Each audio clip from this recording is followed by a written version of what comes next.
Hello जी, नमस्ते। कैसे हैं आप? आज का सेशन दारा कारक की डीप स्टडी है। रिलेशनशिप मैरिज को लेके आई थिंक जितना भी कंसर्न पॉसिबल हो सकता है सबका आंसर करने की कोशिश करेंगे।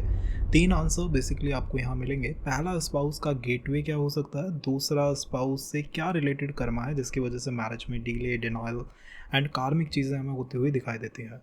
और मैरिज ग्राफ या मैरिज की कंडीशन को समझने की हम कोशिश करेंगे, जैसे in the chart of Atal Bihari Vajpayee. Dara कारक जो है वो कंबस्ट प्लैनेट है। कंबस्ट दारा कारक की वजह से क्या हो सकता है? कंबस्ट दारा कारक की वजह से जो इंटरेस्ट है टुवर्ड मैरिज शिथिल पड़ सकता है। तो जैसे ही हम दारा कारक कंबस्ट देखते हैं तो एक फियर इनसिक्योरिटी आ जाती है। ऐसे कई मिथ हैं जिनको हम बस्ट करेंगे, जैसे कि शनि कि शनि जो है वो आपका दारा कारक है। अब आपका जो संबंध है वो एक तो डिनलाइन टाइप है, डीले टाइप है, और दूसरा आपका संबंध आपको खुशी नहीं देगा।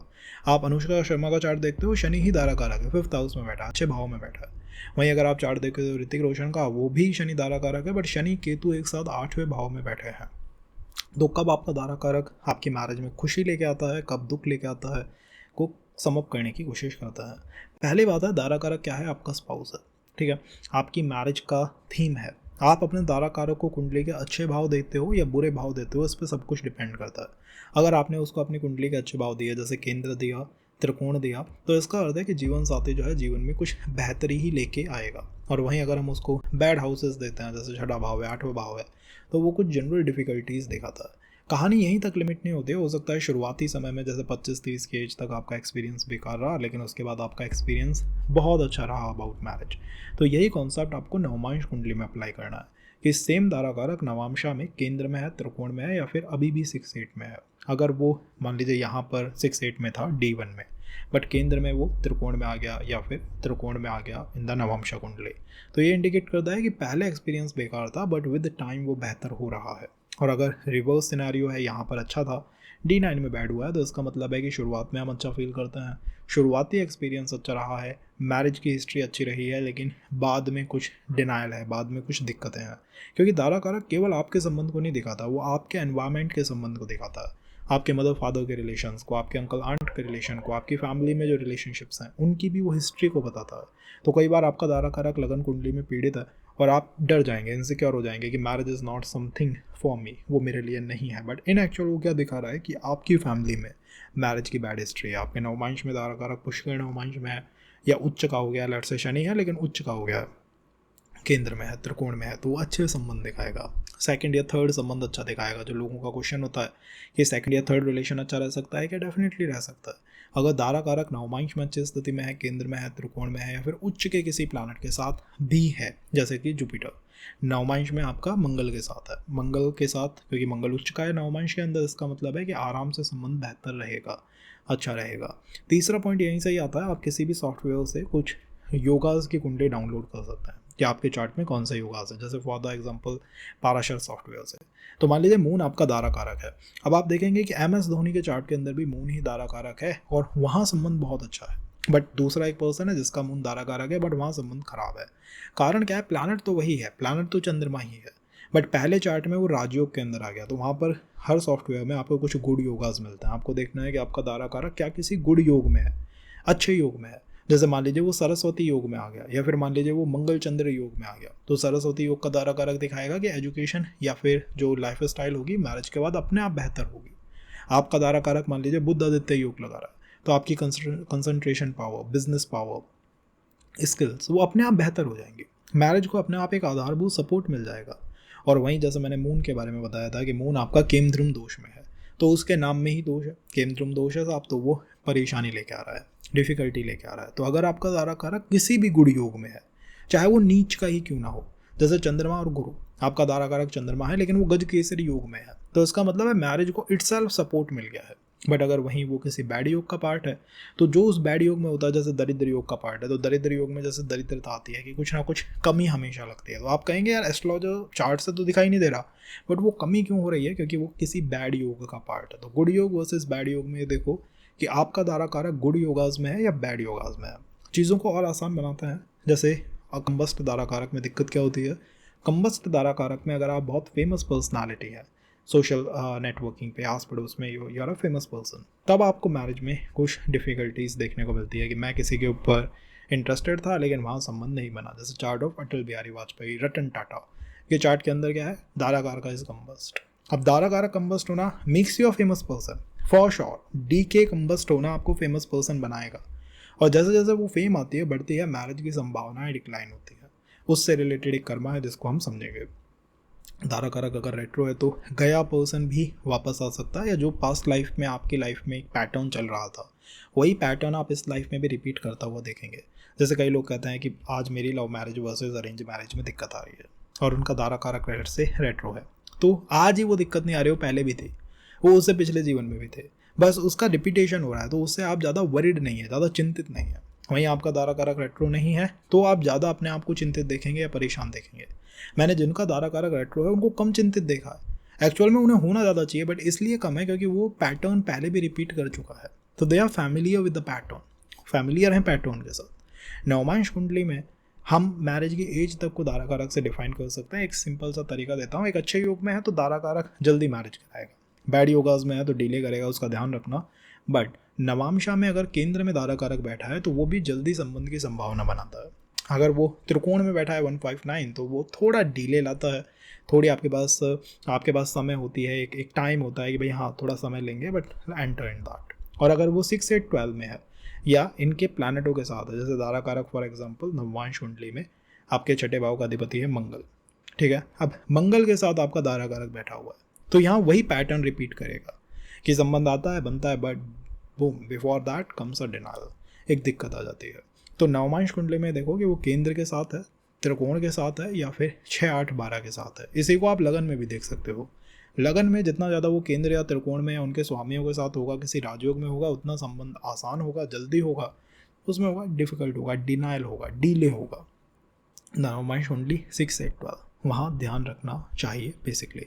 इसके बाद चार्ट ऑफ करिश्मा कपूर में जैसे दारा कारक जो है नवमांश कुंडली के 5th हाउस में है, तो उससे हम कह सकते हैं कि हाँ एक टाइम लगेगा but definitely the marriage will be there.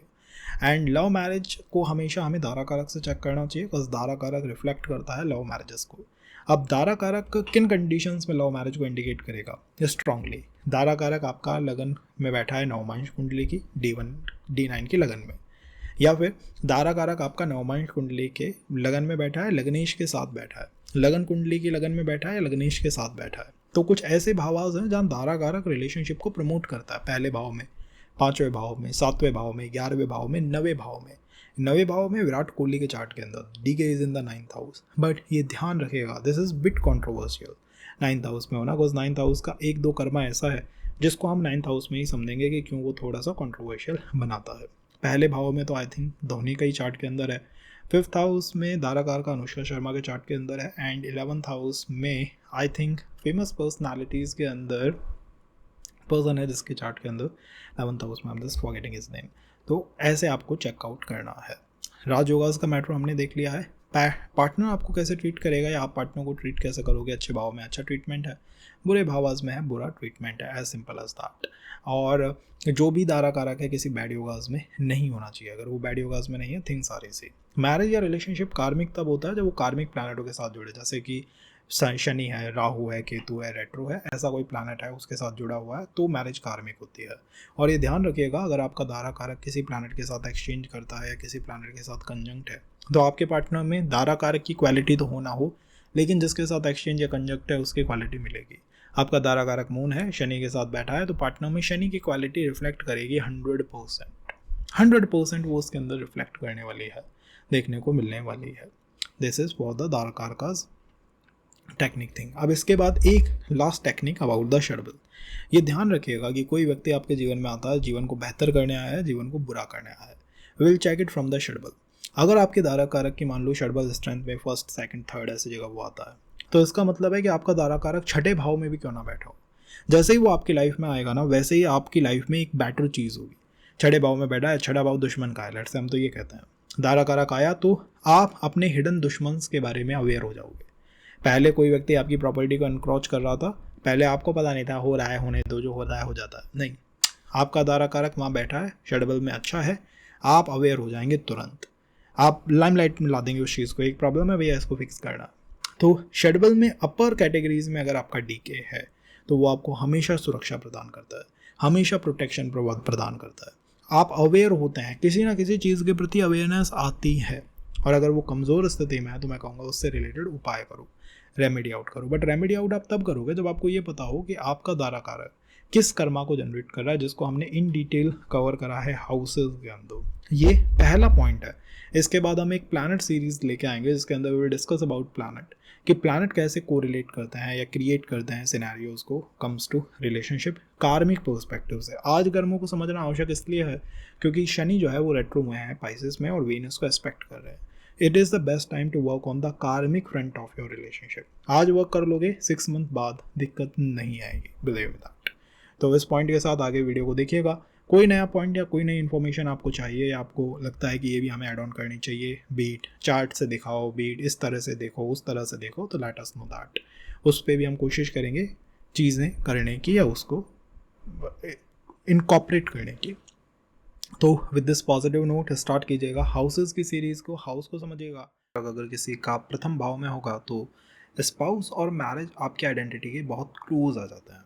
आप मैरिज को एक साइड टॉपिक ऑफ लाइफ नहीं देख सकते हैं। रिलेशनशिप आपकी पर्सनालिटी, आपके लाइफ स्टाइल, आपकी डिसीजन मेकिंग, आपकी डे टू डे लाइफ को इन्फ्लुएंस करना शुरू कर देती है। और इसका एक डीपर मीनिंग भी हो सकता है कि आपको आपके जीवन साथी से अपनी लाइफ में कंप्लीट प्रेजेंस चाहिए। प्रेजेंस का मतलब है कि आप मैरिज को एक साइड हसल के रूप में नहीं देखते हो कि होगी नहीं होगी, ठीक है। आप मैरिज से बहुत कुछ यहाँ डिमांड करने लगते हैं। याद रखिएगा, आप अपनी कुंडली के अगर अच्छे भावों को अपने जीवन साथी को देते हैं, इट मीन्स कि आपका एटीट्यूड, आपका बिहेवियर, आपका सोचना समझना अपने जीवन साथी के बारे में एक पॉजिटिव एटीट्यूड से है, एक अच्छे एटीट्यूड से। तो जब आप एक पॉजिटिव एटीट्यूड से, एक अच्छे एटीट्यूड से सोचते हैं, तो आप अपने पार्टनर से चाहते हैं कि वो डायरेक्टली आपकी लाइफ में इन्वॉल्व हो जाए और आप डायरेक्टली उसकी लाइफ में इन्वॉल्व हो जाएं।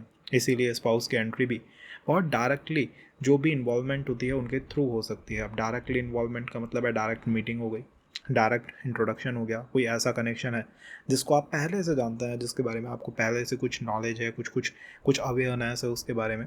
मतलब आप मैरिज में डू एंड डाई, नो या यस, इस तरह की सिचुएशन में रहते हैं कि जो भी करेगा अल्टीमेटली मैं ही करने वाला हूँ। आप ऐसे में चार्ट देख सकते हैं, chart of Atal Bihari Vajpayee, chart of Ratan Tata. उनका क्या है, दारा कारक जो है प्रथम भाव में ही बैठा हुआ है। प्रथम भाव मीन्स मैं ही अपनी मैरिज को जैसा मैं चाहता हूँ वैसा शेप करने की कोशिश करूँगा। आप चार्ट देख सकते हैं इसके अंदर, the chart of MS Dhoni, उनका मून दारा कारक है और लगन के ही अंदर बैठा हुआ है। तो डायरेक्ट इन्वॉल्वमेंट आपको आपके जीवन साथी की लाइफ में, उसकी आपके लाइफ के अंदर दिखाई देगी। और जहाँ तक मेरा मानना है, यहाँ पर जो मैरिज है वो पर्सनालिटी को मॉडिफाई करने वाला एक की पॉइंट बन जाता है। मॉडिफाई करने वाला की पॉइंट का मतलब है, जैसे चार्ट ऑफ नरेंद्र मोदी आप देखते हैं तो उनकी लगन में बैठा हुआ है मंगल। अब लगन में दारा कारक का होना, हम 3 पॉइंट के ऊपर रेडी हैं कि भैया आप डायरेक्टली इन्वॉल्व हैं, आप डायरेक्ट डिसीजन मेकिंग करते हैं, आप किसी तीसरे पर्सन की या थर्ड पर्सन की नहीं सुनते हो comes to your marriage matters. आप ही उसमें yes no do die situation का निर्माण करने वाले व्यक्ति हो। बट दारा कारक का लगन में होना इंडिकेट कर रहा है कि आपका जीवन साथी आपकी लाइफ के, आपकी पर्सनालिटी के किसी एक पहलू को बहुत स्ट्रांगली इन्फ्लुएंस कर रहा है। जैसे कि नरेंद्र मोदी के चार्ट में मंगल, मैंने अभी बताया, तो मंगल क्या है, मंगल फाइटिंग स्पिरिट है, ठीक है। तो मैरिज होने के बाद आप देखते हैं कि एक पर्सन की फाइटिंग स्पिरिट कितनी ज़्यादा बढ़ गई। अब मान लीजिए यही दारा कारक आपकी कुंडली का कोई राजयोगकारी प्लैनेट है, 9th का लॉर्ड है, 10th का लॉर्ड है, केंद्र का लॉर्ड है, त्रिकोण का लॉर्ड होकर आपकी लगन में बैठा हुआ है। तो एक बेसिक प्रेडिक्शन या डायरेक्ट प्रेडिक्शन है कि मैरिज चेंजेस यू, आपको बदल देगी और ये बदलाव पॉजिटिव के लिए होगा। मान लीजिए आपका दारा कारक जो है वो प्लैनेट बुध है, मर्क्यूरी आपका दारा कारक है। मर्क्यूरी क्या इंडिकेट करता है, इंडिकेट करता है आपकी बिजनेस स्किल को, आपकी लगन में बैठा हुआ है। तो मैरिज विल चेंज यू, आपको बदलने की कोशिश करेगी, आप ही मैरिज में डिसीजन मेकर होंगे फाइनल। और बुध एज अ प्लैनेट हम जानते हैं कि बुध किस तरह से आपको मिलवा सकता है। बुध कम्युनिकेशन के थ्रू मिलवा सकता है, आप जिस फ़ोन में इस सेशन को देख रहे हैं उसके थ्रू आपको किसी पर्सन से कनेक्ट करवा सकता है। मतलब प्लैनेट जिस तरह का है उस तरह से वो कनेक्शन बनाने की कोशिश करेगा। बट लगन में होना means the situation going to change you, activate something better in your life. अब अगर यही बुध आपके 6th का लॉर्ड है, तब हम थोड़ा सा मैलेफिक इंटेंशंस कहेंगे मैरिज को लेके, आपकी मैरिज के प्रति या पार्टनर की आपके प्रति।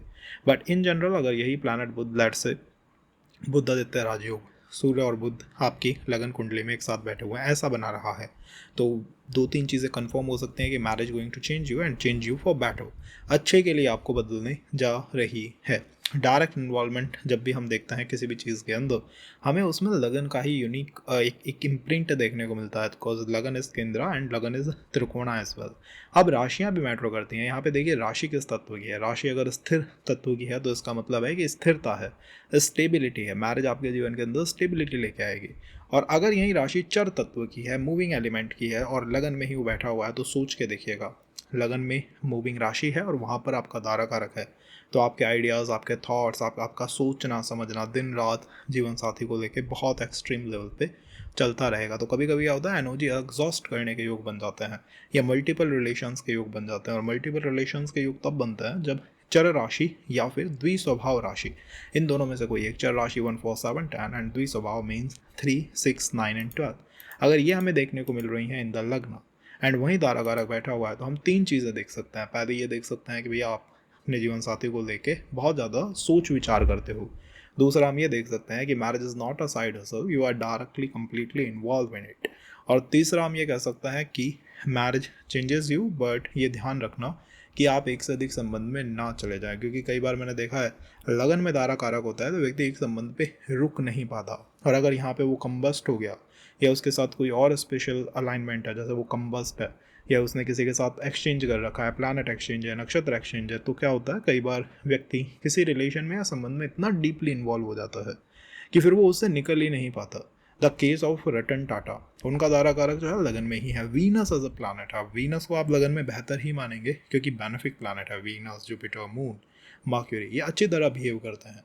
शनि हो, मंगल हो, राहु हो, केतु हो उनके साथ, या वही एज अ दारा कारक बैठे हुए हों शनि मंगल बन के, तो फिर भी हम कह सकते हैं कि आपकी इंटेंशन ऐसी है कि फंसोगे तो भी निकल जाओगे।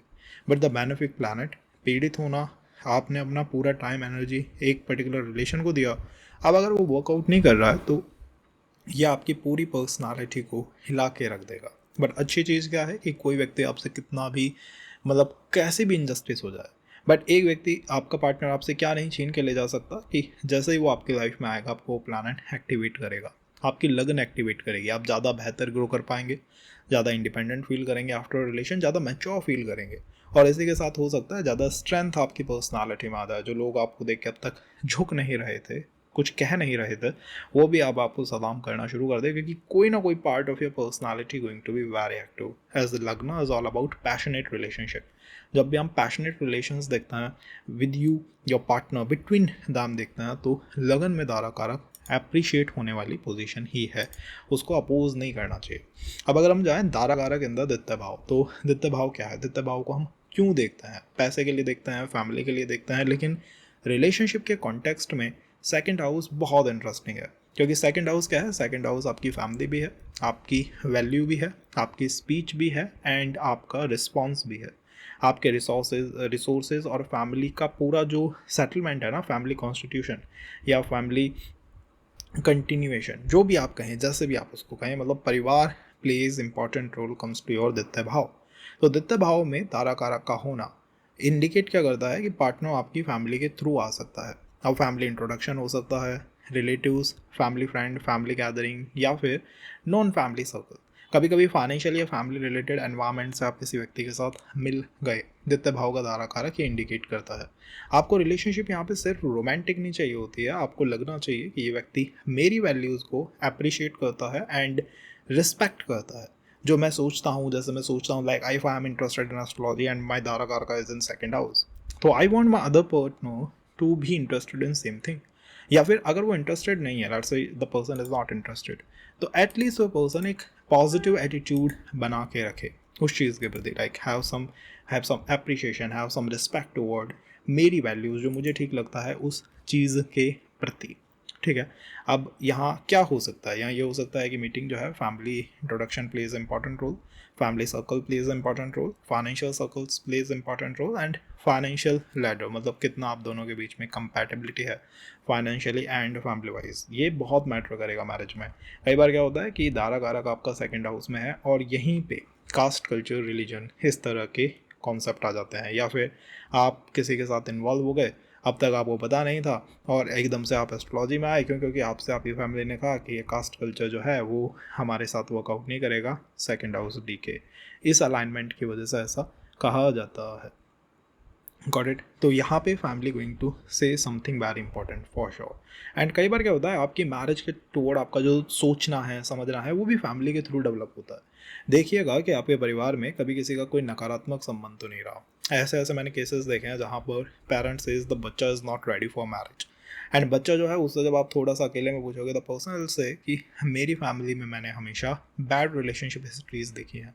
ठीक है, तो सेकंड हाउस परिवार, परिवार में क्या देखा है उसने मैरिज के पर्सपेक्टिव से, इससे ही आपका भी मैरिज पर्सपेक्टिव या मैरिज रिदम या हम जो भी कहें थीम वो जो है सेट होने वाला है। Got it. तो वो एक इंपॉर्टेंट रोल प्ले करता है। कई बार क्या होता है कि आप और आपके पार्टनर के बीच में संबंध बहुत अच्छा है, but comes to your family, comes to your in laws, वहाँ संबंध ठीक नहीं है, और वही फियर, वही इनसिक्योरिटी डे टू डे आपको भी थोड़ा परेशान करती रहती है कि चलेगा नहीं चलेगा, क्या होगा क्या नहीं होगा। तो जब हम बात करते हैं संबंध के आने की, we know family plays important role. जब हम बात करते हैं कि दोनों के बीच में क्या ठीक होना चाहिए, फैमिली कंपैटिबिलिटी, फाइनेंशियल कंपैटिबिलिटी होनी चाहिए, और तीसरा यहाँ पर लुक्स एंड ऑल वो अच्छे ही मिलते हैं, बिकॉज सेकंड हाउस पे वीनस की और मून की बहुत कृपा रहती है। इस वजह से मेरा मानना है लुक्स में या फिर जो एक फिजिकल कंपैटिबिलिटी होती है वहाँ पर कोई प्रॉब्लम नहीं आनी चाहिए। बट जैसे ही हम सेकंड हाउस की बात करते हैं, इसका सबसे बड़ा फियर या इनसिक्योरिटी क्या है, फैमिली में मैरिज हिस्ट्री। अगर वहाँ कोई परेशानी रही है, कोई दिक्कत रही है, तो आपको उस चीज़ के ऊपर ध्यान देना चाहिए। अब हम इसको थोड़ा सा और टिल्ट देखते हैं कि मेरा फोकस फैमिली पे होगा या फाइनेंस पे होगा, बिकॉज ये तो फाइनेंस का भी बात है ना, और रिस्पेक्ट की भी बात है।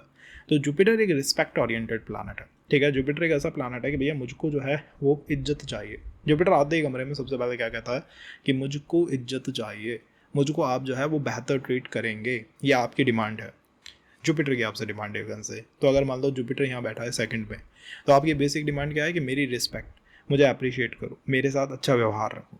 अब अगर यही प्लानट 11th स्वामी, 11th का लॉर्ड होकर सेकंड में बैठ गया, 4th का लॉर्ड होकर सेकंड में बैठ गया, तो आपका फोकस ज़्यादातर पैसे पे शिफ्ट हो गया है। तो आप ये चाहते हैं कि भाई फाइनेंशियल ग्रोथ हो मेरे जीवन में जैसे ही मेरी मैरिज होती है। और वहीं अगर आपका 5th लॉर्ड सेकंड में बैठा है या फिर आपका वीनस सेकंड में बैठा है, तो इसका मतलब होता है फैमिली की ग्रोथ होना, या फिर ये पॉइंट होता है कि भैया मैरिज से परिवार जो है वो सिक्योर होना चाहिए। जिस तरह का प्लानट है वो भी हमें देखना चाहिए। देखिए सेकंड हाउस में प्लानट केतु इतना अच्छा वर्कआउट नहीं करता, या फिर जो तमस के प्लानट है, सैटर्न हो गया, मंगल हो गया, वो इतना अच्छा वर्कआउट नहीं कर पाते हैं, उनको लेके फियर या इनसिक्योरिटी बनी रहती है। तो 3 कंडीशंस हो अच्छी मैरिज के लिए। पहला, यहाँ शनि केतु ऐसी कोई अलाइनमेंट ना हो, बेहतर है। दूसरा, यहाँ पे कोई प्लानट अपनी नीच राशि में ना बैठा हो, जैसे कि ठीक है 1 नंबर वहाँ पे लिखा हुआ है और शनि वहाँ पे बैठ गया, तो ये जो चीज़ है इसका हमें ध्यान रखना है। और तीसरी द इम्पॉर्टेंट कंडीशन वो क्या है कि ये जो सेकंड हाउस में राशि आ रही है, मान लो यहाँ पे 5 नंबर है, तो आपको आपकी नवमांश कुंडली ओपन करनी है और नवमांश के 6ठे भाव में देखना है कि इसमें कोई सा भी नंबर लिखा हुआ हो बट 5 नंबर ना लिखा हुआ हो। अगर वहाँ 5 नंबर लिखा हुआ है तो मैं आपसे एक बात कन्फर्म कहूँगा, किसी की भी मत सुनिएगा, अपनी फैमिली से पूछ लीजिएगा कि कैसा व्यक्ति वो आपके जीवन में चाहते हैं। ये बहुत इंपॉर्टेंट है क्योंकि मैरिज में फैमिली का रोल यहाँ बहुत इंक्रीज हो गया है, बहुत बढ़ गया है। कई बार फैमिली की रिस्पॉन्सिबिलिटी बढ़ जाती है एकदम से मैरिज के बाद, वो हमें सेकंड हाउस से ही देखने को मिलता है। कहीं और से थोड़ी हम भाव लेके आते हैं कि भैया नहीं, इसको हम कहीं चौथे पाँचवें भाव से देख लेंगे, सेकंड हाउस से ही देखने को मिलता है। तो आई थिंक सो चीज़ें क्लियर हुई हों, और फिर भी कोई पॉइंट रह गया है तो एक बार और जो टेक्निक मैंशनड है उनमें देखिएगा। कई चार्ट हम नहीं लगा पाते हैं कहीं कहीं पे, तो अगर आपको ऐसी दिक्कत आती है कि भाई मैं वो नहीं समझ पाया, तो आप टेक्निक के पार्ट में जाके देखिएगा, वहाँ पे आपको काफ़ी अच्छी अलाइनमेंट देखने को मिलेंगी।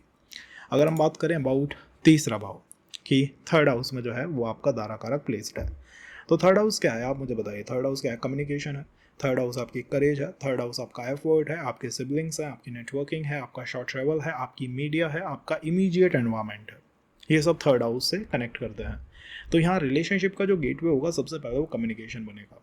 पार्टनर फिजिकली एंटर करने से पहले डिजिटली एंटर करेगा, मैसेज के थ्रू एंटर करेगा, फ़ोन कॉल के थ्रू एंटर करेगा, सोशल मीडिया हो गया, म्यूचुअल कोई कॉन्टैक्ट हो गया, सिबलिंग्स के थ्रू इमोशनली कोई इंट्रोडक्शन हो गया, नेबरहुड से मिल गया, शॉर्ट ट्रैवल से मिल गया, आसपास के क्षेत्र से, प्रोफेशनल नेटवर्किंग से, मतलब इन सब एरियाज से जीवन साथी आ सकता है। अब क्या होगा, जैसे अनुष्का शर्मा के चार्ट के अंदर क्या है, शनि जो है 5वें भाव में है और वही दारा कारक है। तो एज एस्ट्रोलॉजर हम क्या कहेंगे, भाई आपको एजुकेशन कैंपस से कोई व्यक्ति मिल सकता है। अब जैसे ही हम ये कहेंगे हम गलत हो जाएंगे, बताए क्यों? क्योंकि शनि वहाँ बैठा है लेकिन उनका जो जीवन साथी है वो एजुकेशनल कैंपस से नहीं आता, बट रिलेशंस उनके जरूर रहे हैं। बट शनि जो है 5th में बैठ के 11th को देख रहा है, एस्पेक्ट कर रहा है। इसका मतलब है कि आपकी सोशल मीडिया, आपका फ्रेंड सर्कल, वहाँ से भी कोई व्यक्ति आ सकता है। The point I am here trying to make is, आपको तीसरे भाव में और कौन प्लैनेट बैठा है ये भी देखना है। अगर तीसरे में मान लीजिए आपके धारा कारक के साथ आपका मून बैठा है, तो मून इंडिकेट क्या करता है, मदर को। तो जो सिबलिंग्स हैं वो मदर साइड के हो सकते हैं। फिर आप कहोगे नहीं सर वो तो हमारी फैमिली ने कनेक्ट करवाया था, भाई वो फैमिली के भी तो वो सिबलिंग्स हो ना मदर के। अब अगर यहीं सूर्य बैठा है, सूर्य इज फादर, ठीक है। अगर यहीं जुपिटर बैठा है लेट से, तो जुपिटर क्या इंडिकेट करता है, वो इंडिकेट करता है कोई शॉर्ट ट्रैवल रही थी किसी स्पिरिचुअल प्लेस पे, किसी आध्यात्मिक एरिया की तरफ, ऑडिट। अब अगर यहीं पर आपका 5th लॉर्ड बन के कोई बैठा हुआ है, तो 5th लॉर्ड एजुकेशन को दिखाता है और 3rd हाउस ट्रैवल को या नेटवर्किंग को या कम्युनिकेशन को। तो अब फ्रेंड सर्कल थे, एजुकेशन क्लासेस से हमारी जो कोचिंग के व्यक्ति थे ना, वही मेरा दोस्त था और उसके हम थ्रू मिल गए, ठीक है। तो आप ऐसे अलाइनमेंट को देख सकते हैं, बट अल्टीमेटली 3rd हाउस क्या आपसे डिमांड करता है, वो डिमांड करता है करेज की, वो डिमांड करता है डिसीजन मेकिंग की, वो डिमांड करता है कि आपको कोई एक्शन लेना होगा, ठीक है। ये 3 बातें वो आपसे डिमांड करता है। 3 डिमांड एक साथ हम देखते हैं। तो हमने ये तो देख लिया कि जीवन साथी जो है वो डिजिटली यहाँ पर एंटर कर रहा है। दूसरी बात है कि डिमांड क्या है, डिमांड है कि आप कुछ एक्शन लें, आपकी करेज को चेक किया जाएगा। तो रिलेशन आपकी करेज को चेक करने वाला, आपका पार्टनर आपके सामने जैसे होता है ना रूडीज़ में, व्यक्ति के सामने टास्क रखे जाते हैं, ये करके दिखाओ वो करके दिखाओ। तो यहाँ पे ऐसा हो सकता है कि मेरे सामने जो है वो टास्क रखे जाता है, या तुम्हें ये इंटरेस्टेड लग सकता है कि मैं अपने पार्टनर के सामने टास्क रखूँ, कभी ये करना कभी वो करना। तो उसकी करेज को, उसकी स्ट्रेंथ को, चाहे वो मेंटल स्ट्रेंथ हो या फिजिकल स्ट्रेंथ हो, को बार बार चेक किया जाना, ये यहाँ पे एक डिज़ायर का पॉइंट बनता है। ऐसे ही केसेस में कई बार मैं कास्ट कल्चर इशूज़ देखता हूँ, फैमिली इशूज़ देखता हूँ। रीज़न इज़ वेरी सिंपल, क्योंकि आपकी करेज को टेस्ट किया जा रहा है। अब वो फैमिली मेम्बर्स के थ्रू हो सकता है, परिवार के सदस्यों के थ्रू हो सकता है, गॉट इट। तो थोड़ा उधर से भी हमें अलाइन करके या कनेक्ट करके देखना चाहिए कि हाँ यार यहाँ से भी कुछ इम्पैक्ट आ सकता है। इसके साथ हम देखते हैं 3rd पॉइंट। तो 3rd पॉइंट क्या है, पहले पार्टनर डिजिटली एंटर करता है और एक डीपर पॉइंट भी है। आपको मैरिज में क्या चाहिए, आपको मैरिज में चाहिए मेंटल एंगेजमेंट, क्योंकि तीसरा भाव क्या है, तीसरा भाव आपके सोचने का है, आपके विचार करने का है, आपका थॉट प्रोसेस है, आपका थिंकिंग प्रोसेस है। वहाँ पर आपका ब्रेन जो है वो ज़्यादा फंक्शन करता है। तो आपको कोई बात करनी है, कोई चीज़ शेयर करनी है, मतलब साइलेंट रिलेशंस जो हम कहते हैं ना, जो जो बस हैं, कोल्ड रिलेशंस हैं, चल रहे हैं, पता नहीं है क्या होगा क्या नहीं होगा, वो यहाँ वर्क नहीं करेंगे। यहाँ पर क्या वर्क करेगा, यहाँ पर वर्क करेगा कि भाई एक मेंटल इंगेजमेंट, ये जो होता है ना वो, कि भाई एक तरह का इंगेजमेंट, कम्युनिकेशन इंगेजमेंट जो है वो यहाँ बना हुआ है, दैट विल वर्क आउट। वो यहाँ पे अच्छी तरह से काम कर रहा है। अब अगर हमें 3rd हाउस में हमने देखा कि बुध का नेचुरल अलाइनमेंट होता है और मिथुन राशि आती है, तो इस वजह से DK का 3rd हाउस में होना, रिलेशन से पहले संबंध या मैरिज से पहले संबंध, इन चीज़ों के बारे में भी बात कर सकता है। कई बार I am not saying always, कई बार अगर वो कम्बस्ट है, रेट्रो है, तो कंफर्म करेगा। और कहीं ना कहीं इसमें आप ये भी देखिएगा कि ये भी एक टेस्ट की तरह है। टेस्ट की तरह मैंने जैसे आपसे शुरू में कहा था कि बार बार हमें टेस्ट किया जाता है। बार बार ऐसा होता है कि भैया कुछ ना कुछ ऐसा है जिससे कि मुझे मेरी करेज को टेस्ट किया जा रहा है, गॉट इट। अब अगर हम प्लैनेट टू प्लैनेट देखें, मान लीजिए यहाँ बुध है, तो बुध जो है वो यहाँ पे सबसे स्ट्रांगली वर्कआउट कर सकता है। क्यों स्ट्रांगली वर्कआउट कर सकता है, क्योंकि ये पर्टिकुलर बुध का एक नेचुरल भाव है, इस वजह से कम्युनिकेशन आसान रहेगा। आपको आपके चार्ट में भी बुध की स्थिति देखनी है, चाहे वो धारा कारक हो या ना हो। मेरा बुध जो है डिफ़िकल्ट सिनेरियो में नहीं है, 6ठे भाव में तो बिल्कुल भी ना हो, कम्बस्ट ना हो, रेट्रो ना हो, मतलब आप जो बात कहें सामने वाला उसे समझ पाए। अगर यही मेन समस्या है कि हम बात जो कहते हैं सामने वाला उसे समझता ही नहीं है, तो फिर मुझे नहीं लगता कि आगे इसमें कोई भी पॉइंट बचेगा अभी। अगर यहाँ पे मार्स बैठा हो, लेट्स से कि मेरे जो 3rd हाउस है उसमें तो मंगल महाराज बैठे हैं, तो मंगल महाराज क्या है, Mangal Maharaj is all about aggressive planet, aggressive मतलब बहुत ज़्यादा एग्रेसिव अप्रोच है मंगल की। तो स्पाउस क्या होगा, स्पाउस बोल्ड होगा रिएक्ट करने में, आर्ग्यूमेंटेटिव हो सकता है कि भाई मैं तो आर्ग्यूमेंट करने वाला व्यक्ति हूँ, गॉट इट। तो बुध से और मंगल में इतना सा फर्क आ सकता है। अगर यहाँ पर शुक्र हो, तो शुक्र जो है talking itself can become attraction, मतलब जो बातचीत है वही अट्रैक्शन का रूप ले सकती है, गॉट इट। पहले बात होगी फिर बॉन्डिंग बनेगी, दैट इज शुक्र। और राहु अगर कनेक्ट कर जाए तो फिर तो जितने भी ऑनलाइन पोर्टल्स हैं, चाहे वो गेमिंग पोर्टल्स ही ना हो, लो मिलता है ना, जैसे आप देखते हो कई बार कि वो जो है गेमिंग के थ्रू मिल गए, तो आप गेमिंग के थ्रू में, अभी एक अजीब सा लगता है सोचने में यार ये कैसी बात है, बट हाँ, Rahu sitting here connecting here with your Dara कारका कैन इन्फ्लुएंस दैट, कि जितने भी ऑनलाइन प्लेटफॉर्म्स हैं, ऑनलाइन मीडियम्स हैं, आप उनके थ्रू या उनके माध्यम से कनेक्ट कर सकते हो। तो आई थिंक सो हमने कुछ चीज़ें यहाँ पे डीपली कवर करी हैं। प्लैनेट बुध की स्थिति जरूर देखिएगा, कम्युनिकेशन कैसा है ये एक बार देखिएगा। ऐसा तो नहीं है कि बार बार कम्युनिकेशन बंद हो जाता है, स्विच ऑफ हो जाता है, कोल्ड तो नहीं हो रहा है, मतलब इन बिटवीन सिचुएशन या रिलेशन या संबंध कोल्ड तो नहीं हो जाता है।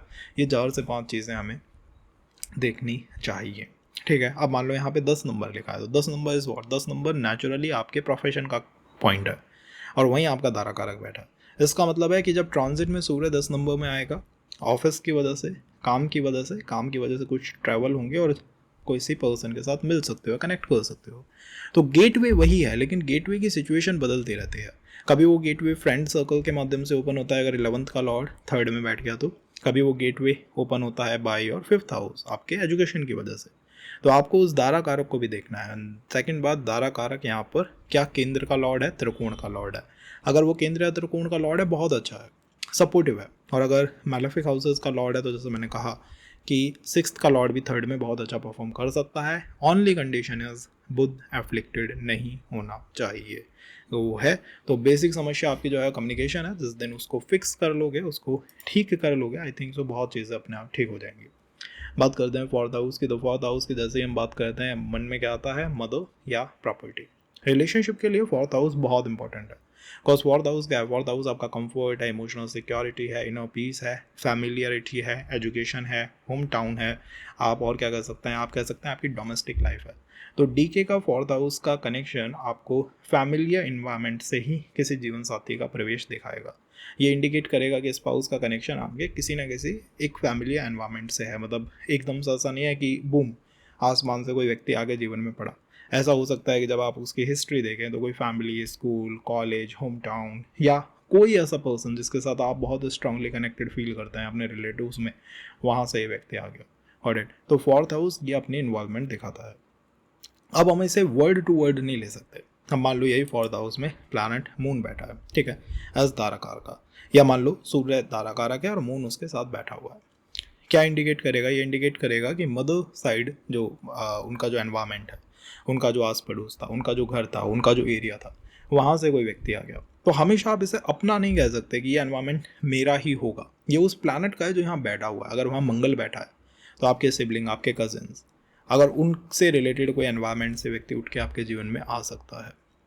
Got it. अगर यहीं पर ये जुपिटर बैठा हुआ है तो आपका एजुकेशन फील्ड, गॉट इट, या फिर कोई हायर रिलेटिव, कोई ऐसा रिलेटिव जिसको हम जो है अप्रिशिएट करते हैं कि हाँ this is a good person, वहाँ से ऐसी जगह से किसी व्यक्ति का आना हमें दिखाई दे सकता है। तो ये ध्यान रखिएगा कि आप हमेशा ये नहीं कह सकते कि 4th हाउस में दारा कारक है, इसका मतलब है कि मेरे सामने ये व्यक्ति जो है वो मेरे ही एनवायरनमेंट से आएगा। नहीं, कोई फैमिली एनवायरनमेंट होगा, कोई नोन पर्सन होगा, नोन एरिया से आएगा, बट ये नोन एरिया अदर पर्सनस के, आपके फादर मदर उन साइड भी हो सकते हैं। दूसरी बात है कि आपका लगन का लॉर्ड क्या 4th में बैठा हुआ है। अगर लगन का लॉर्ड 4th में है, दारा कारक के साथ एक्सचेंज कर रहा है, दारा के साथ जुड़ा हुआ है, तो मेरा मानना है कि आप अपनी मैरिज से केवल एक चीज़ चाहते हैं, शांति। मतलब आप एक ऐसी मैरिज की तलाश कर रहे हैं जिसमें पर्सन स्टेबिलिटी के शिखर पे बैठा हुआ, मतलब स्टेबल करियर है, स्टेबल फैमिली है, स्टेबल जीवन है और अल्टीमेटली मुझे भी शांति प्रोवाइड करेगा। जितना लगन का लॉर्ड इस दारा कारक के साथ आएगा, क्योंकि चौथा भाव क्या होता है, चौथा भाव दिल होता है, चौथा भाव आपके सबसे करीब है, चौथा भाव आपका सुकून क्षेत्र है, आपका शांति का क्षेत्र है। जब भी आप किसी प्लैनेट को चौथे भाव में बिठाते हैं, इसका मतलब है वो आपके दिल के, आपके मन के, आपकी शांति के बहुत करीब है। उसके ऑन ऑफ, उसके हाथ में ऑन ऑफ का बटन है, वो जब चाहे आपको शांत कर दे, वो जब चाहे आपको शांत कर दे। तो इसका अर्थ है कि आपका पार्टनर आपकी लाइफ में बहुत इंपॉर्टेंट रोल प्ले करता है, आपकी मैरिज, आपकी रिलेशनशिप बहुत इंपॉर्टेंट रोल प्ले करती है। और इमोशनल पर्सपेक्टिव से तो marriage is everything to you. मैं अगर आपसे कहूँ कि आपको करियर से शांति मिल जाएगी या आपको फ्रेंड सर्कल से शांति मिल जाएगी, तो वो नहीं हो सकता जब तक एक अच्छा संबंध ना हो। आप बहुत हैप्पी स्टेट में है, लेकिन आपका दारा कारक 4th हाउस में थोड़ा एफ्लिक्टेड है, थोड़ा पीड़ित है, मैरिज में आपका कुछ डिले हुआ लेट से, और आपके आसपास के लोग ये आपसे आगे क्वेश्चन कर रहे हैं भाई तुम्हारी मैरिज कब होगी। तो आपका इतना अच्छा मूड होता है, लेकिन उस मूड को एकदम से यही दारा कारक कई बार स्पॉइल भी कर देता है। That is the emotional bonding या emotional impact. Emotionally it is very important. मानसिक रूप से भावनात्मक रूप से आपकी संबंध, आपकी मैरिज जो है मुझे बहुत इंपॉर्टेंट यहाँ दिखाई देती है। अब डी के अगर फोर्थ हाउस में है तो कुछ चीज़ें हो सकती हैं, जैसे कि पार्टनर जो है वो सुंदर है देखने के अंदर, फैमिली वाइज बहुत अच्छा है, फैमिली के साथ साथ आपकी लाइफ में उसका रोल बहुत गहरा है, और कहीं ना कहीं अगर ये एफ्लिक्शन में आ गया, एफ्लिक्शन का मतलब क्या है कि दारा कारक यहाँ नीच का है, या यहाँ कुछ तमस प्लानट है जैसे मंगल है, शनि है, या फिर केतु जैसा प्लानट बैठा है, तो क्या होगा, आप किसी संबंध में जाओगे, डीपली इन्वॉल्व हो जाओगे और धूम बूम कोई चीटिंग देखने को मिल सकता है। आई एम नॉट सेइंग कि वरिड होना चाहिए या एंशियस होना चाहिए, हो सकता है आपके साथ ऐसा ना हुआ हो, क्योंकि आपका वो प्लानट जो है अपनी खुद की राशि में, शनि 10 या 11 नंबर में है, मंगल 1 या 8 नंबर में है, बट फिर भी ध्यान रखना चाहिए, ध्यान रखने के पर्सपेक्टिव से कि मुझे अपने इमोशंस को दूसरे पर्सन को हैंड ओवर नहीं कर देना है completely. That should be your approach, ये अप्रोच होनी चाहिए। दूसरा, जैसे मैंने कहा कि अगर यहाँ पे दारा कारक बेनिफिक प्लानट है, मून लेट से, वीनस लेट से, जुपिटर लेट से, मर्क्यूरी भी है, तो कुछ चीज़ें बहुत अच्छी हो सकती हैं। फैमिली वाइज बहुत अच्छा हो सकता है, प्रॉपर्टी वाइज बहुत अच्छा हो सकता है, लुक वाइज बहुत अच्छा हो सकता है पर्सन, और कहीं ना कहीं मेरा मानना है कि यही चीज़ें आपकी जीवन को या आपकी लाइफ को बहुत आसान स्थिति में ला सकती हैं या फिर बना सकती हैं।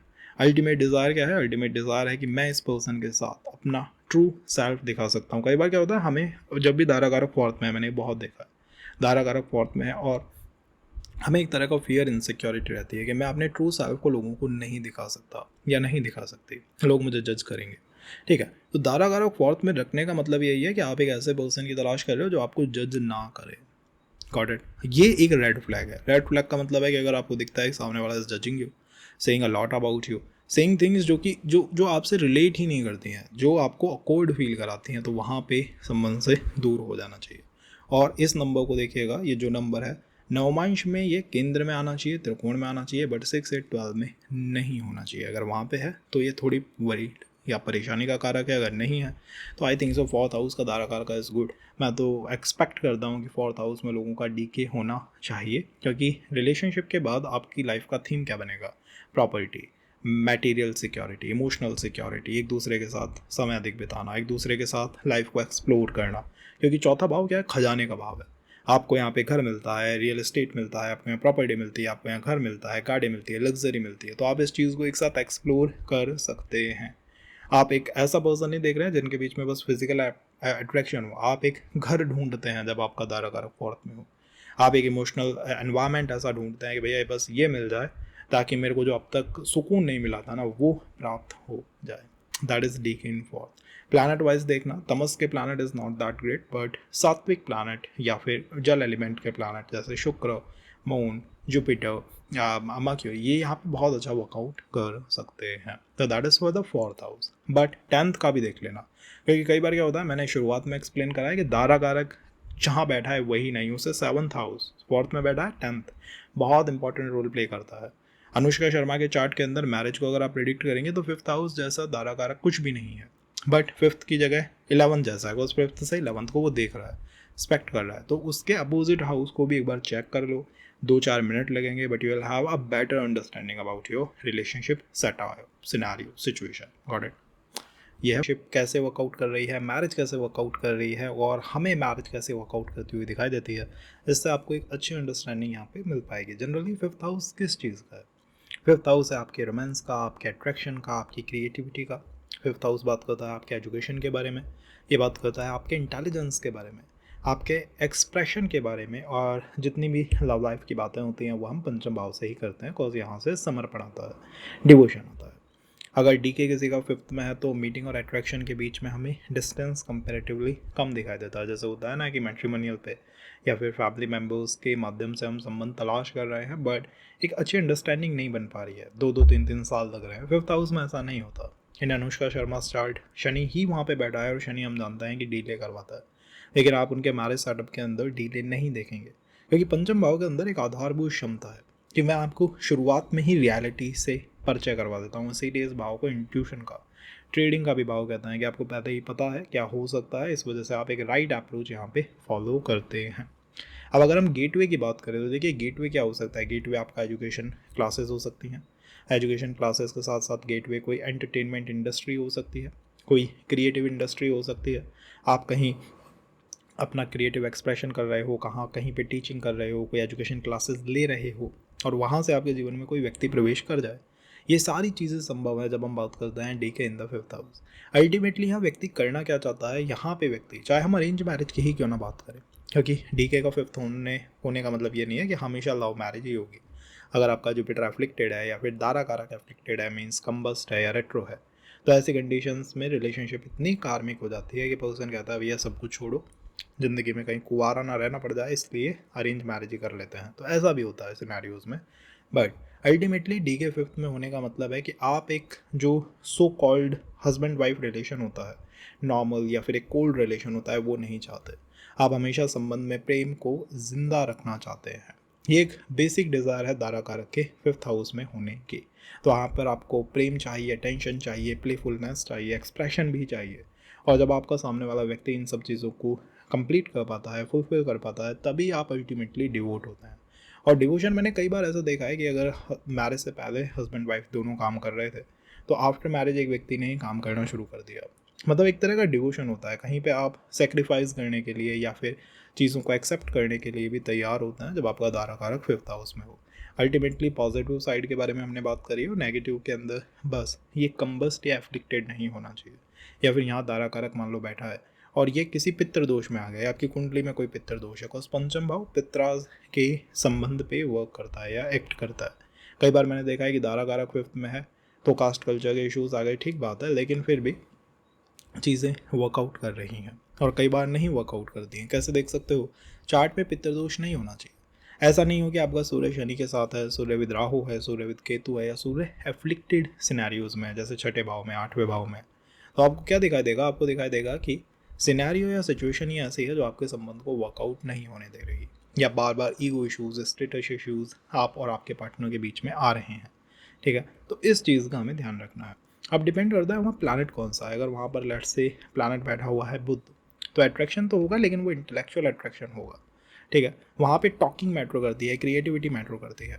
अगर वहाँ पे बैठा हुआ है शुक्र, तो शुक्र इन द 5th एज दाराकार का कंप्लीटली बताता है आपके रिलेशनशिप की तरफ आपका एटीट्यूड क्या है, आपका बिहेवियर क्या है, आप कितना ज़्यादा अपनी तरफ से डिवोट करने के लिए रेडी है। कौन से याद रखिएगा, शुक्र 12वें भाव में उच्च का होता है। इस वजह से अगर शुक्र आपका 5th में बैठा है तो आप ये एक होती हुई सिचुएशन देखेंगे कि बार बार आपको संबंध में टेस्ट किया जाता है कि आप कितना सामने वाले व्यक्ति के लिए कर सकते हो।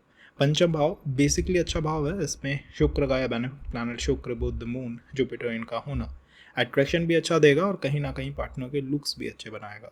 वहीं अगर यहाँ मैलेफिक प्लैनेट है या सूर्य आपका एफ्लिक्टेड है तो ईगो इश्यूज या स्टेटस इश्यूज देखने को मिल सकते हैं। जैसे अगर मान लीजिए यहाँ पर जुपिटर बैठा हुआ हो, तो जुपिटर क्या है, जुपिटर नॉलेज वाइज अट्रैक्शन लेके आता है, एजुकेशनल अट्रैक्शन या इंटेलेक्चुअल अट्रैक्शन लेके आता है। मंगल अगर यहाँ बैठा है तो स्ट्रॉन्ग केमिस्ट्री ले आएगा। तो प्लैनेट को भी देखना है, राशि को भी देखना है, बट ओवरऑल मिलने के लिए 5वां भाव और 11th हाउस ये गेटवे की तरह काम करते हैं। जब भी ये मैनिफेस्ट करेंगे, जैसे 5वें भाव में बैठे प्लैनेट की दशा आ गई या फिर सूर्य की दशा अंतर्दशा आ गई, क्यों 5th हाउस का मूल स्वामी है, तब आप किसी व्यक्ति के जीवन में प्रवेश कर सकते हो, कोई आपके जीवन में प्रवेश कर सकता है। बट कम्स टू स्टेटस, इसका ध्यान रखना है, इसको बीच में मत लेके आइएगा। ये मेरा एक सजेशन होगा। अगर यहाँ कार्मिक प्लैनेट जैसे राहु केतु जैसे बैठे हुए हैं तो कंफर्म बात है कि पिछले जीवन में कहीं ना कहीं आपने अपनी फैमिली, अपनी सोसाइटी, अपने कास्ट कल्चर के बाहर जाके संबंध बनाया था। ठीक है, तो वहाँ पर आपको आपका सूर्य भी एफ्लिक्टेड दिखाई देगा और मैरिज में जो डीले हो रहा है वो भी दिखाई देगा कि हो रहा है, बट पता नहीं है क्यों हो रहा है, क्योंकि ये आपका समर्थन नहीं कर पा रहे हैं। और वहीं बेनिफिक प्लैनेट है तो वहाँ पे चीज़ें बहुत अच्छी हो सकती हैं। अब जैसे अनुष्का शर्मा के चार्ट में शनि है, शनि को देख के हमें डर लगता है कि यार Shani is not a great planet to be in the 5th house as Darakarak का, मैरिज को स्पॉइल कर देगा। बट शनि क्या है, Shani is all about career attraction. तो सामने वाले के करियर, उसकी करियर में ग्रोथ, उसकी तरफ हम अट्रैक्टेड हो जाते हैं बहुत ज़्यादा। ठीक है, तो अट्रैक्शन इज़ द मेन की, प्लैनेट के अकॉर्डिंग अट्रैक्शन डेवलप करेगा। अगर जुपिटर है तो इंटेलेक्चुअल, बुध है तो एजुकेशन वाइज, उसकी टॉकिंग वाइज, शुक्र है तो लुक वाइज, ये हमें अट्रैक्ट करता है, अपनी तरफ पुल करता है। और दूसरी बात है, प्लैनेट अगर इंडिविजुअल है, अकेला है तो भी ठीक है, बट सूर्य एफ्लिक्टेड ना हो। अगर सूर्य एफ्लिक्टेड है 6th हाउस, 8th हाउस या फिर नीच का कहीं होकर बैठ गया with Rahu with Ketu, any how कि वो पीड़ित है साहब और बहुत पीड़ित है, तो फिर ये ध्यान रखिएगा कि आप अपनी सिटी को छोड़ दें, अपने प्लेस को चेंज कर दें। जैसे यहीं पे लोग कहेंगे अनुष्का का तो वर्क करता है, भैया उनकी बर्थ सिटी देखो और वो कहाँ पे थी जब मैरिज हुई, ये देखो, ये दोनों चीज़ों का अंतर देख लो। तो जहाँ पे आप रहते हैं उस जगह को जब तक नहीं छोड़ेंगे, आई होप सो आपको आंसर मिल गया होगा। अगर हम बात करें डी के इन द 6th हाउस, और देखिए डी के वीनस 7th लॉर्ड 6th में हो तो बस ऐसा होता है कि मैरिज बिगड़ गई है, बट ऐसा है नहीं। डी के की रियल मीनिंग क्या है, 6th हाउस की रियल मीनिंग क्या है? 6th हाउस बहुत अच्छा वर्क करता है, ये आपके रूटीन का भाव है, ये आपके डे टू डे लाइफ को बताता है, आपकी सर्विस को बताता है, आपकी कॉम्पिटेटिव स्किल्स को बताता है, आपके रिस्पॉन्सिबिलिटी कितना आसानी से आप झेल लेते हैं इनको बताता है, और प्रॉब्लम्स के साथ कितना जल्दी मैं एडजस्ट कर लेता हूँ इनको बताता है। अब हमने कहा कि 6th में डी के है, इट मीन्स कि आपके स्पाउस का गेटवे हो सकता है। स्पाउस का गेटवे कैसे हो सकता है? ऑफिस से आ सकता है, डेली रूटीन से आ सकता है, मतलब जहाँ पर आप जाते हैं डे टू डे, जहाँ पर आप जाते हैं कि आपने रूटीन बना रखा है, शाम को मुझे पार्क जाना है और मेरा बुद्ध जो है वो 6th में बैठा है दारा कारक के, तो पार्क में मीटिंग की संभावना बना देगा। सर्विस एनवायरनमेंट से मिल सकता है, मतलब आपके ऑफिस के एनवायरनमेंट में वहीं पे कोई कलीग आपकी लाइफ में आ गया, या फिर कोई प्रोफेशनल ऑब्लिगेशंस हो सकती हैं। ये सारी चीज़ें यहाँ मैटर करती हैं। और कई बार तो मतलब मेल हो या फीमेल हो, जब भी हम दारा कारक 6th में देखते हैं 2 बातें पहले कह देते हैं।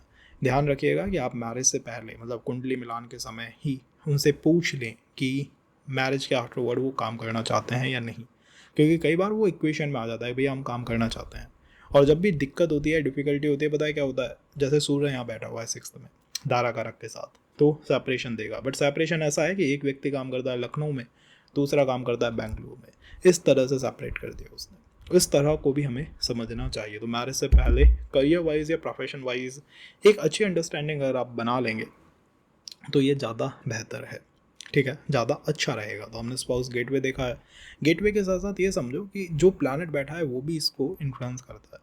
मान लो यहाँ पे बैठा हुआ है प्लैनेट मंगल 6th हाउस के अंदर ही, तो मंगल क्या रिफ्लेक्ट करेगा? मंगल आपका कोर्ट भी रिफ्लेक्ट कर सकता है, बैटल फील्ड रिफ्लेक्ट करता है, लेकिन इसके साथ साथ कॉम्पिटिटिव स्किल्स या कंपटीशन प्लेसेस, जैसे होता है ना कई बार हम कंपटीशन की तैयारी कर रहे थे, वहाँ पे कोई संबंध बन गया, या जैसे ही ऑफिस में कंपटीशन स्टार्ट होता है, एक बैटल स्टार्ट होती है, प्रमोशन बैटल, प्रमोशन के लिए कंपटीशन, वहाँ से कोई संबंध लाइफ में एंटर ऑन कर गया, जिम से कोई संबंध लाइफ में एंटर ऑन कर गया, ये सारी चीज़ें संभव हैं।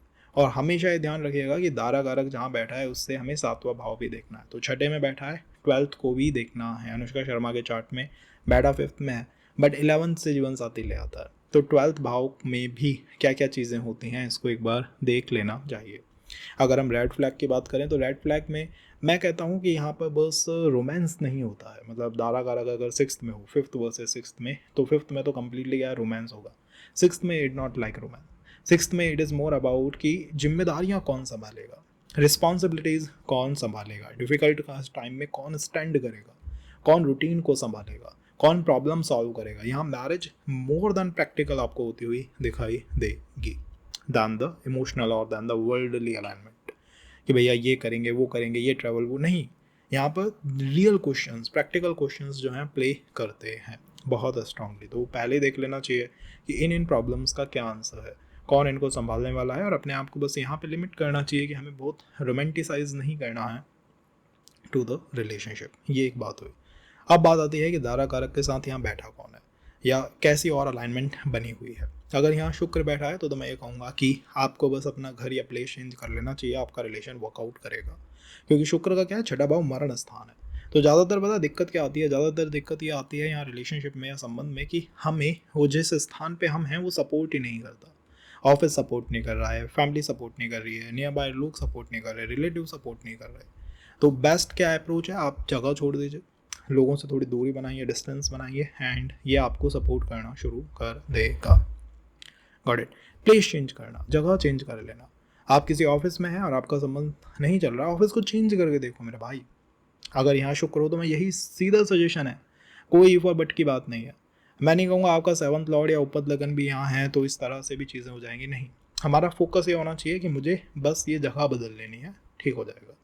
सेकंड, अगर यहाँ बुध है तो उसकी नकारात्मक साइड को ध्यान रखना है। बुध मीन्स कम्युनिकेशन है, कागज़ पे लिखा, तो मिस कम्युनिकेशन नहीं होना चाहिए, बातचीत बंद नहीं होनी चाहिए, कोल्ड नहीं हो जानी चाहिए। शनि बैठा हुआ है तो जॉब स्टेबिलिटी, उसकी नकारात्मक साइड जॉब स्टेबल नहीं है, तो हमेशा ध्यान रखना चाहिए कि करियर स्टेबल रखें। हमेशा ध्यान ये रखना चाहिए कि ऐसी किसी से बात ना करें जो उसको चुभ जाए, परेशान कर दे। ये प्रारब्ध है, प्रारब्ध और रिलेशनशिप का बहुत स्ट्रॉन्ग नाता है। इट मीन्स कि पास्ट लाइफ में कहीं ना कहीं लाइफ में पास्ट लाइफ के अंदर देखा गया है कि पिछले जीवन में जो जीवन साथी था उसके साथ कोई बहुत स्ट्रॉन्ग प्रारब्ध कनेक्शन था, जैसे कि लव मैरिज हुई थी, उससे 2-3 लोगों की लाइफ जो है डिस्टर्ब हो गई। जैसे होता है ना कि आप एक बहुत ऑर्थोडॉक्स फैमिली से आते हैं, आपने किसी के साथ मैरिज कर ली और उसकी वजह से आपकी पूरी फैमिली की लाइफ डिस्टर्ब हो गई। आई एम नॉट सेइंग ये रिपीट करेगा, आई एम जस्ट सेइंग कि ये कर्मा कहीं ना कहीं बना है। तो जब लोग पूछते हैं कि भैया मुझे मेरे इन लॉ से सपोर्ट क्यों नहीं मिल रहा, मेरा बॉस मुझे ऑफिस में सपोर्ट क्यों नहीं कर रहा कि मैं अपने रिलेशन को चला लूँ, कॉज ऑफ प्रारब्ध। जिस दिन आप उस चीज़ पे वर्क कर लोगे, जिस दिन आप अपने प्रारब्ध पर काम कर लोगे, उस दिन आप मैरिज को या संबंध को आसानी से चला लोगे। तो अल्टीमेटली 6th हाउस में दारा कारक मैरिज को तोड़ता नहीं है, बट मैरिज को काम करना सिखा रहा हो सकता है। कैसे उसको वर्कआउट कराना है, कैसे आप उसको प्रैक्टिकल स्तर पे वर्कआउट करते हैं या करवाते हैं। इसीलिए कई बार आपको कम उम्र में भी मैरिज, मतलब 6th हाउस ऐसा नहीं है कि मैरिज नहीं होने देगा या फिर मतलब संबंध ही नहीं बनने देगा। It will make you work, it will make it work, लेकिन वो जो इन्जॉयमेंट है ना, उसका पहलू यहाँ नहीं होगा। वो इन्जॉय नहीं कर पाएंगे। जैसे कोई रिलेशनशिप है, भाई ठीक है सारे इश्यूज थे बट फिर भी वर्कआउट कर गया, लेकिन उस वर्कआउट करने ने पूरा इन्जॉयमेंट ही ख़त्म कर दिया, कुछ इन्जॉय ही नहीं कर पाए। ये ध्यान रखना चाहिए। ऑडिट और जो प्लानट है उसके लिए उसके प्रारब्ध को कट करो। कट करने का सीधा सा तरीका है, चैंटिंग स्टार्ट करिए। जो भी प्लानट है उसके बीज मंत्रास का या फिर उसके गायत्री मंत्र का। मून है तो मून गायत्री मंत्र, गुरु है तो गुरु गायत्री मंत्र पाठ करना शुरू करो शाम को। ये चैंटिंग ही आपके उन कर्मों को बर्न आउट करेगी, और जब वो बर्न आउट होंगे तो रिलेशनशिप में इंजॉयमेंट आएगा। केवल वो ऐसा नहीं लगेगा कि एक रिस्पॉन्सिबिलिटी है, मतलब होता है ना मैरिज करनी है भैया, बस होती है इसलिए करनी है, सारी दुनिया करती है इसलिए मुझे भी करनी है, वो पार्ट बंद हो जाएगा। फिर भी कोई और कॉम्बिनेशन है तो मेंशन करो in the comment box, we will try to solve it. जैसे क्या होता है, कई लोग पूछते हैं मेरी मैरिज कार्मिक ही कार्मिक होगी। भैया 6th में होना ही कार्मिक नहीं है। अगर वहाँ केतु है, राहु है, शनि है, कार्मिक प्लानट है तो कन्फर्म कार्मिक है। अगर आपकी मैरिज का फेल करना है या उसका प्रॉब्लम में आना है तो क्या होना चाहिए, मून, मर्क्यूरी, वीनस, जुपिटर, इस तरह के प्लानट 6th हाउस में होने चाहिए। जुपिटर है तो भाई फाइनेंशियल बर्डन है, आप मैरिज करने की सोचते हैं बट जैसे ही सोचते हैं आपको दिखता है यार बैंक बैलेंस तो इतना है ही नहीं, समझे। तो बर्डन कब होगी और कब वो आपके लिए बेहतर होगा, ये आपको प्लानट से भी पता लग सकता है। ये आपको ये भी देखने को मिल सकता है कि इसके साथ और कौन सा प्लानट बैठा हुआ है। दोनों चीज़ों का ध्यान रखना चाहिए। टेक्निक्स को देखना, बहुत इन्फॉर्मेशन मिलेगी, और 12th हाउस रीडिंग भी देखना, वो भी आपकी बहुत मदद करेगा। अगर हम बात करें अबाउट 7th हाउस, तो दारा कारक 7th हाउस में मतलब पार्टनरशिप के घर में आ गया है। मैरिज आपकी लाइफ का एक सेंट्रल थीम है। जैसे दारा कारक फर्स्ट में जाता है तो मैरिज साइड हसल नहीं होती है, सेंट्रल थीम होती है, यहाँ भी वो सेंट्रल थीम है। पार्टनर का गेट भी क्या हो सकता है, पार्टनरशिप हो सकती है। 7th house is known for that. Client dealing, client meeting हो सकती है, बिजनेस हो सकता है, पब्लिक इंटरेक्शन हो सकता है, 1-to-1 डीलिंग हो सकती है, प्रोफेशनल पार्टनरशिप्स हो सकती हैं। और मैरिज में क्या मिलना चाहिए, मैरिज में कंपेनियनशिप होनी चाहिए। मतलब जीवन साथी के साथ ऐसा महसूस हो कि पार्टनरशिप हुई है, ऐसा महसूस ना हो कि एक पर्सन 100 है और दूसरा पर्सन 0 है। जैसे करियर में होता है, अगर मैंने MBA करा है तो सामने वाला एटलीस्ट BBA, BCA, MBA कुछ ना कुछ ऐसा होना चाहिए, ठीक है। क्योंकि आप यहाँ मैं तुम एक्सपीरियंस नहीं करना चाहते, हम एक्सपीरियंस करना चाहते हैं। आप मैरिज को इस पर्सपेक्टिव से देखते हैं कि मैं अकेला कैसा दिखाई देता हूँ, इट नॉट मैटर, दोनों साथ कैसा दिखाई देता है, ये मैटर करता है। Got it. तो पिक्चर में हम दोनों कैसे दिखाई देते हैं, हम दोनों में कितने डिफरेंसेस हैं, जितने डिफरेंसेस कम होंगे उतना बेहतर ये वर्कआउट करेगा। गेट पे हमने देखा सेकंड डिफरेंसेस कम होने चाहिए। ऐसा नहीं है कि एक पर्सन एजुकेशन क्लासिफिकेशन में यहाँ, दूसरा यहाँ, लुक में यहाँ, दूसरा यहाँ, ये नहीं होना चाहिए। द हम फीलिंग होनी चाहिए, द वी फीलिंग होनी चाहिए, उतना ये बेहतर यहाँ पे काम करने वाला है। DK को आपने 6th हाउस में ही रखा है, इसका मतलब है कि मैरिज में पास्ट लाइफ में कहीं ना कहीं अरेंज वर्सेस लव या लव मैरिज नहीं हो पाई, ऐसी चीज़ें हुई हैं।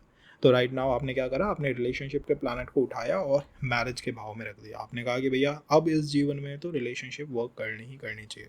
आई एम नॉट सेइंग कि हमेशा अरेंज मैरिज की लव मैरिज कराएगा, but I am definitely saying कि इसमें लव मैरिज की वाइब्रेशंस ज़्यादा हैं, मतलब हम फील करना अधिक है। मैरिज को आप साइड हसल नहीं मानते। ऐसा नहीं है कि आप अपने परिवार से कहते तुम देख लो ना, आप कहेंगे भैया मैं तो कुछ ना कुछ कहूँगा, आई विल से समथिंग, ये मेरी चेक लिस्ट है, ये मुझे चाहिए, पर्सन पहले ही क्लियर कर देता है।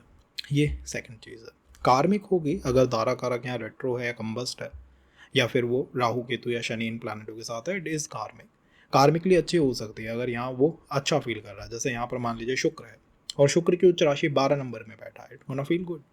बट अगर वो अपनी नीच राशि में बैठा है, नीच अवस्था में है, तो वो अच्छा महसूस नहीं करेगा। आप उसको आराम से देख सकते हैं, षडबल उठा के देखो, नीच उच्च का कॉन्सेप्ट ही छोड़ो, षडबल में देखो कि प्लानट की स्ट्रेंथ कितनी है। मेरे दारा कारक के पास बल है या नहीं है।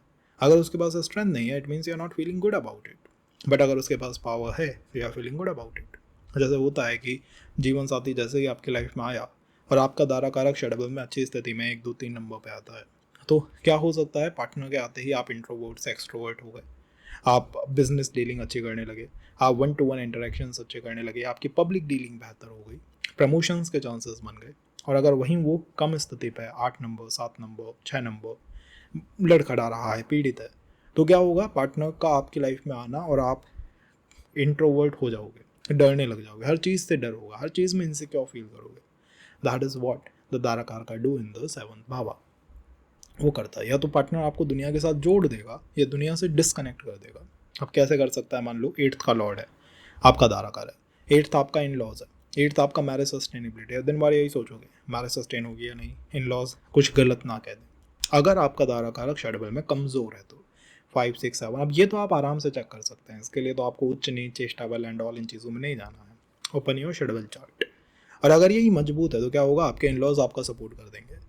आप कोई बिजनेस डाल लोगे कि यार हाँ, मैरिज से पहले नहीं था बट जैसे ही मैरिज हुई, संबंध बना, वैसे ही हमने कोई बिजनेस डाल दिया। That is what can do. Planet भी मैटर करता है, मान लीजिए यहाँ शुक्र प्लैनेट बैठा है, तो पर्सनालिटी क्या होगी, रिलेशनशिप ओरिएंटेड पर्सनालिटी।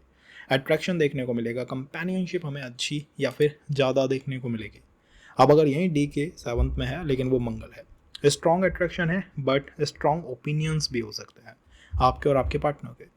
अगर यहाँ डी के है 7th हाउस में बट वो शनि है, तो serious commitment, serious maturity, responsibility oriented, ठीक है, ये चीज़ें हमें देखने को मिलती हैं। 7th में जो भी प्लैनेट आता है दारा कारक बन के, उसकी एक साइड हमें स्ट्रांगली मैरिज में दिखाई देगी अगर वो शेड्यूल में अच्छा है तो। और अगर वही शेड्यूल में वीक है, जैसे मंगल बैठा है, तो लोग क्या कहेंगे, मांगलिक को आप तो ठीक है। लेकिन अगर वो शेड्यूल में कमज़ोर है, 8वें का स्वामी है, 6ठे का स्वामी है, कुछ ऐसा एप्लिकेशन उसके साथ है, तभी हम उसे परेशानी भरा मानेंगे। तब हम जरूर ये बात कहेंगे कि हाँ, मांगलिक दोष हो सकता है और आफ्टर मैरिज फिजिकल एब्यूज़ हो सकता है। और नहीं है अगर, तो ये हो सकता है कि दोनों एक दूसरे के साथ मिलकर एक दूसरे की स्ट्रेंथ बढ़ा रहे हैं, कोई ट्रेडिंग कर रहे हैं, कोई बिजनेस कर रहे हैं, एक दूसरे को प्रमोट कर रहे हैं, एक दूसरे को प्रोत्साहित कर रहे हैं कि भाई तुम ये और काम कर लो।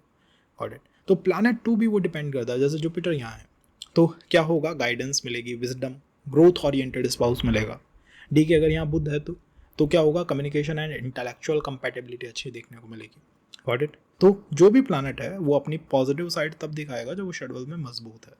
कमज़ोर है तो कमज़ोर साइड दिखाएगा। टेक्निक में आप इसको आराम से चेक कर सकते हो। तो ओवरऑल क्या है, मैरिज को आप अपनी लाइफ का एक इम्पॉर्टेंट मैं मानता हूँ, इम्पॉर्टेंट पार्टनरशिप प्रोजेक्ट मान के चलते हैं। अब अगर हम बात करें अबाउट डी के इन द 8वां भाव, 8वें भाव में डी के है, तो देखिए 8th हाउस के डी के से हर इंसान डरता है। मैं तो बताऊँ 8वें भाव से लोग डरते हैं, क्योंकि 8वें भाव को, 6ठे भाव को इनको बैड हाउस कहकर छोड़ दिया जाता है। लोग उम्मीद करते हैं कि डी के मेरा 6th या 8th में ना हो। मैं मानता हूँ अगर हम 6 8 12 की बात करें तो डी के 6th से बेटर 8th में परफॉर्म करता है। 8th में परफॉर्म करता है क्यों, क्योंकि 8th के अंदर क्या है, 8th के अंदर हर वो चीज़ है जो दारा कारक को पसंद है। आपको एक रिलेशनशिप में क्या पसंद आता है, डेप्थ पसंद आती है, इंटीमेसी पसंद आती है। रिलेशन को चलाने के लिए इंडियन कल्चर में सीक्रेसी चाहिए, ट्रांसफॉर्मेशन ओरिएंटेड होना चाहिए, जॉइंट रिसोर्सेज हो, सडन चेंजेस आ रहे हैं। और 8वां भाव इन्हीं की तो बात कर रहा है। 8वें भाव में डीके का होना ही इंडिकेट करता है कि स्पाउस का जो एंट्री गेटवे है वो किसी ट्रांसफॉर्मेशन के फेज से आ सकता है।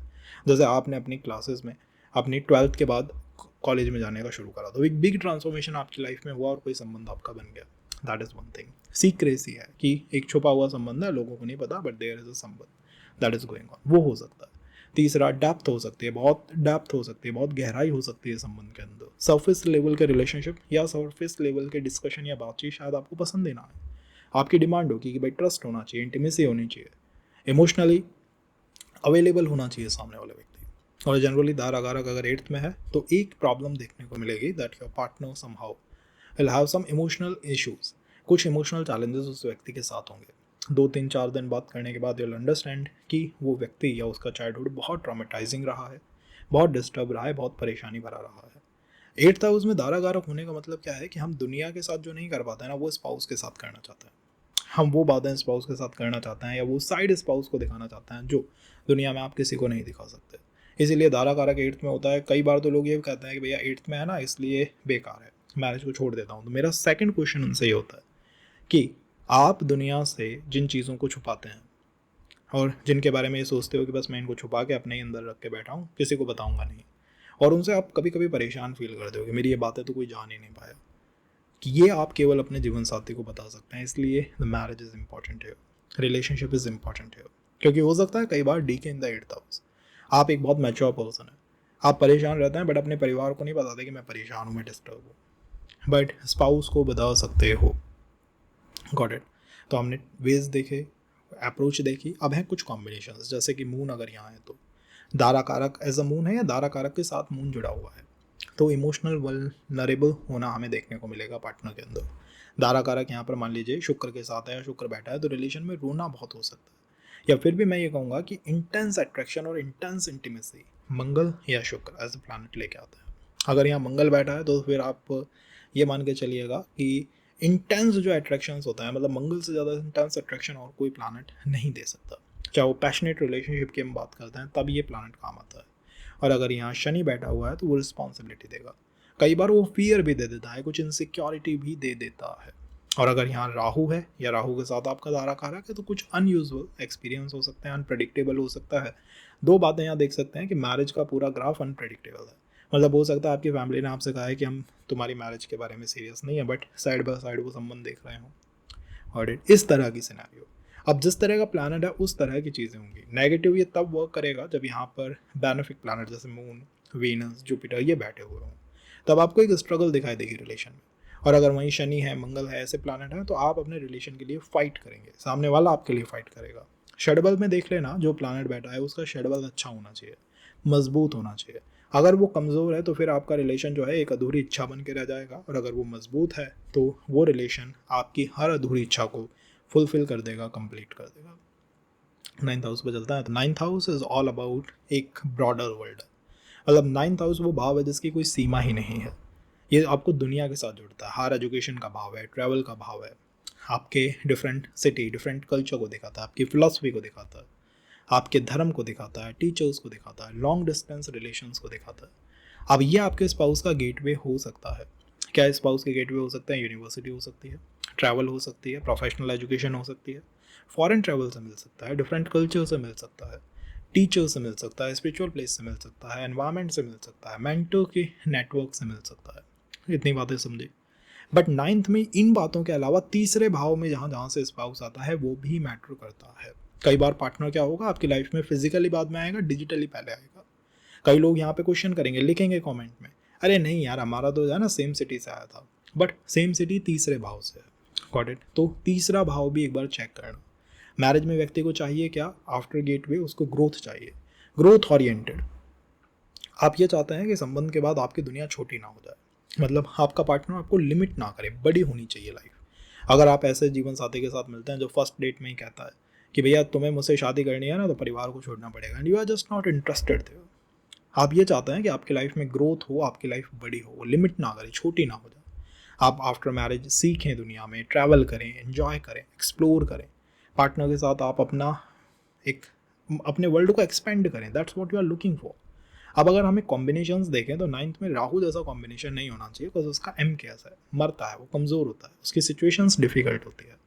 9th में अगर कोई प्लैनेट बैठा है लेट्स से केतु के साथ, राहु के साथ, शनि के साथ, मंगल के साथ, या फिर किसी कंबस्ट या रेट्रो प्लैनेट के साथ, इनके साथ, तो क्या दिक्कत होगी? दिक्कत ये होगी कि पिछले जीवन में आपका कोई संबंध रहा, लेकिन वो संबंध या तो समाज की वजह से कंप्लीट नहीं हो पाया कि आपने बीच सफ़र में अपने जीवन साथी का साथ छोड़ दिया, कास्ट कल्चर डिफरेंट व्यूज़ की वजह से।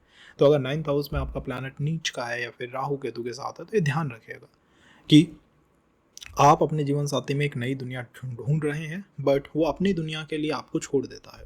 जैसे कि फॉरेन ट्रैवल करनी है उसे, बाहर कहीं जाना है, सिटी बदलनी है, और लोग उसे चाहिए अपने जीवन में, तो कहता है नहीं भाई तुमसे मेरा नहीं हो पाएगा। ये एक बात है, तभी ये नेगेटिव है, तभी ये मैलेफिक है। अदरवाइज तो यहाँ ग्रोथ ही मिलती है। ग्रोथ चाहे वो फाइनेंशियल ग्रोथ हो, प्रोफेशनल ग्रोथ हो, जॉब वाइज हो, हम ग्रो करते हैं। बट इस एक चीज़ का हमें ध्यान रखना है मैलेफिक के अंदर। दूसरी बात है कि यहाँ पर जो भी प्लैनेट बैठा है आप उसके तरफ एक तरह से एक गुरु ट्रीटमेंट रखिए। एक जैसे होता है ना कि एक लाइफ लेसन मुझे दे रहा है, जैसे टीचर आपको एक लाइफ लेसन देता है, उस तरह की ट्रीटमेंट। अगर यहाँ पर मान लीजिए शुक्र बैठा है तो शुक्र क्या होगा, आपसे टेस्ट करेगा। जैसे कि आपको जीवन साथी मिला, सब कुछ सही था शुरू में, बट इन ईयर उसको कुछ एक्सीडेंट हुआ, कहीं से गिर गया, उसके फेस पे कोई मार्क आ गया, तिल आ गया, निशान हो गए, कुछ चैलेंजेस उसके लुक्स में हो गए। तो एक लाइफ लेसन की तरह आप जितना आसानी से उस लाइफ लेसन को डील कर लेंगे, आसानी से चीज़ें हो जाएंगी। अगर यहाँ मून बैठा हो तो उसकी मदद या आपकी मदद आपसे कुछ टेस्ट ले सकती है मैरिज में या रिलेशन में। हो सकता है कुछ टेस्ट आ जाए, हो सकता है कुछ ऐसा सिनेरियो बन जाए जब एकदम से वो इमोशनली अवेलेबल ही नहीं है। अब आप उस इमोशन उस फेज को कैसे डील करते हो, इसके ऊपर मैरिज टिकती है। लोग कहते हैं 9th में दारा कारक है तो ग्रोथ होगी ही होगी। ये कैसे आप डील कर रहे हैं तब ग्रोथ होगी, अगर आपका मून बैठा है, क्योंकि ये होगा। टीचर के भाव में आपने अपना दारा कारक बैठा है, वो आपका टेस्ट लेगा। अगर आप मान लीजिए मून को बैठा के बैठे हो, तो moon means emotions, moon means mother, moon means आपका घर, आपका प्रॉपर्टी, आप जिनके साथ अच्छा फील करते हैं, बेहतर फील करते हैं। तो कई बार मैंने ऐसा भी देखा है कि मून यहाँ बैठा हुआ है, आपका जीवन साथी पहली बात आपसे ये कहता है अपने फादर को छोड़ दो, मदर को छोड़ दो, अपने फ्रेंड सर्कल को छोड़ दो। इस इमोशनल टेस्ट को आप कैसे लेके चलते हैं, ये दूसरी बात है। इसका हमें यहाँ पे थोड़ा सा ध्यान रखना है। और तीसरे भाव में कौन बैठा है ये भी एक बार चेक कीजिएगा, बिकॉज डी के यहाँ बैठ के तीसरे भाव को ही देखेगा, एक्सपेक्ट करेगा, तो उससे भी आपके जीवन में संबंध आने की संभावना रहती है। गेटवे की तरह वो काम कर सकता है, इन्फ्लुएंस उसका हो सकता है। Foreign travel, foreigner as a spouse या टीचर, गुरु, मेंटर टाइप या इंटेलेक्चुअल अट्रैक्शन यहाँ हमारे की पॉइंट है, की वर्ड है, इनका हमें ध्यान रखना चाहिए। अगर यहाँ कोई प्लैनेट नीच का है या रेट्रो है या कंबस्ट है या फिर कार्मिक प्लैनेट राहु केतु शनि के साथ है, तो बस एक ही गलती हुई है, और वो गलती या तो यह है कि हमने अपने पार्टनर को इन बिटवीन छोड़ा है, बीच में, या फिर दूसरा कास्ट कल्चर फैमिली इश्यूज हमने मैरिज में देखे हैं। इन दोनों प्रॉब्लम्स का कितना आसानी से आप डील कर लेते हो इस लाइफ में, it makes your relationship works fine आसानी से। अगर हम बात करते हैं अबाउट 10th हाउस, देखिए 10th हाउस क्या है, 10th house is a practical placement, मैं ये कहूँगा। दारा कारक का 10th में होना, करते हैं अबाउट 10th हाउस। देखिए 10th हाउस क्या है, 10th house is a practical placement, मैं ये कहूँगा। दारा कारक का 10th में होना प्रैक्टिकल प्लेसमेंट है, बिकॉज 10th हाउस बात करता है आपके स्टेटस की, आपकी प्रोफेशनल इमेज की, आपको दुनिया कैसे ट्रीट करती है इसके बारे में, आपके स्टेटस की, अथॉरिटी की, एंड आपके अचीवमेंट की। आपने दारा कारक को वो भाव दिया जिससे आप अपने अचीवमेंट को देखते हैं। तो आपके स्पाउस का गेट भी क्या हो सकता है, जैसे कोई बड़ी चीज़ आपकी लाइफ में हुई, जैसे कोई अचीवमेंट आपको मिला, जैसे कि PR एकदम से आपका हुआ, जैसे कि आपका एकदम से फॉरेन ट्रैवल की संभावना बनी, कहीं पर आपका दाखिला हो गया, कोई हायर एजुकेशन जो आप देख रहे थे वो आपको मिल गई। तो कोई अचीवमेंट और जीवन साथी का आना, दोनों एक दूसरे के साथ कोरिलेट कर रहे हैं। इसके अलावा जो ट्रेडिशनल कॉन्सेप्ट हैं गेटवे के रूप में, वो है वर्क प्लेस, इंडस्ट्री, प्रोफेशनल कोई कोलैबोरेशन, पब्लिक इवेंट या फिर करियर नेटवर्क। अजय देवगन के चार्ट के अंदर दारा कारक इज इन द सेम भावा। अब वो शनि भी है, आई थिंक सो, मुझे जितना याद है।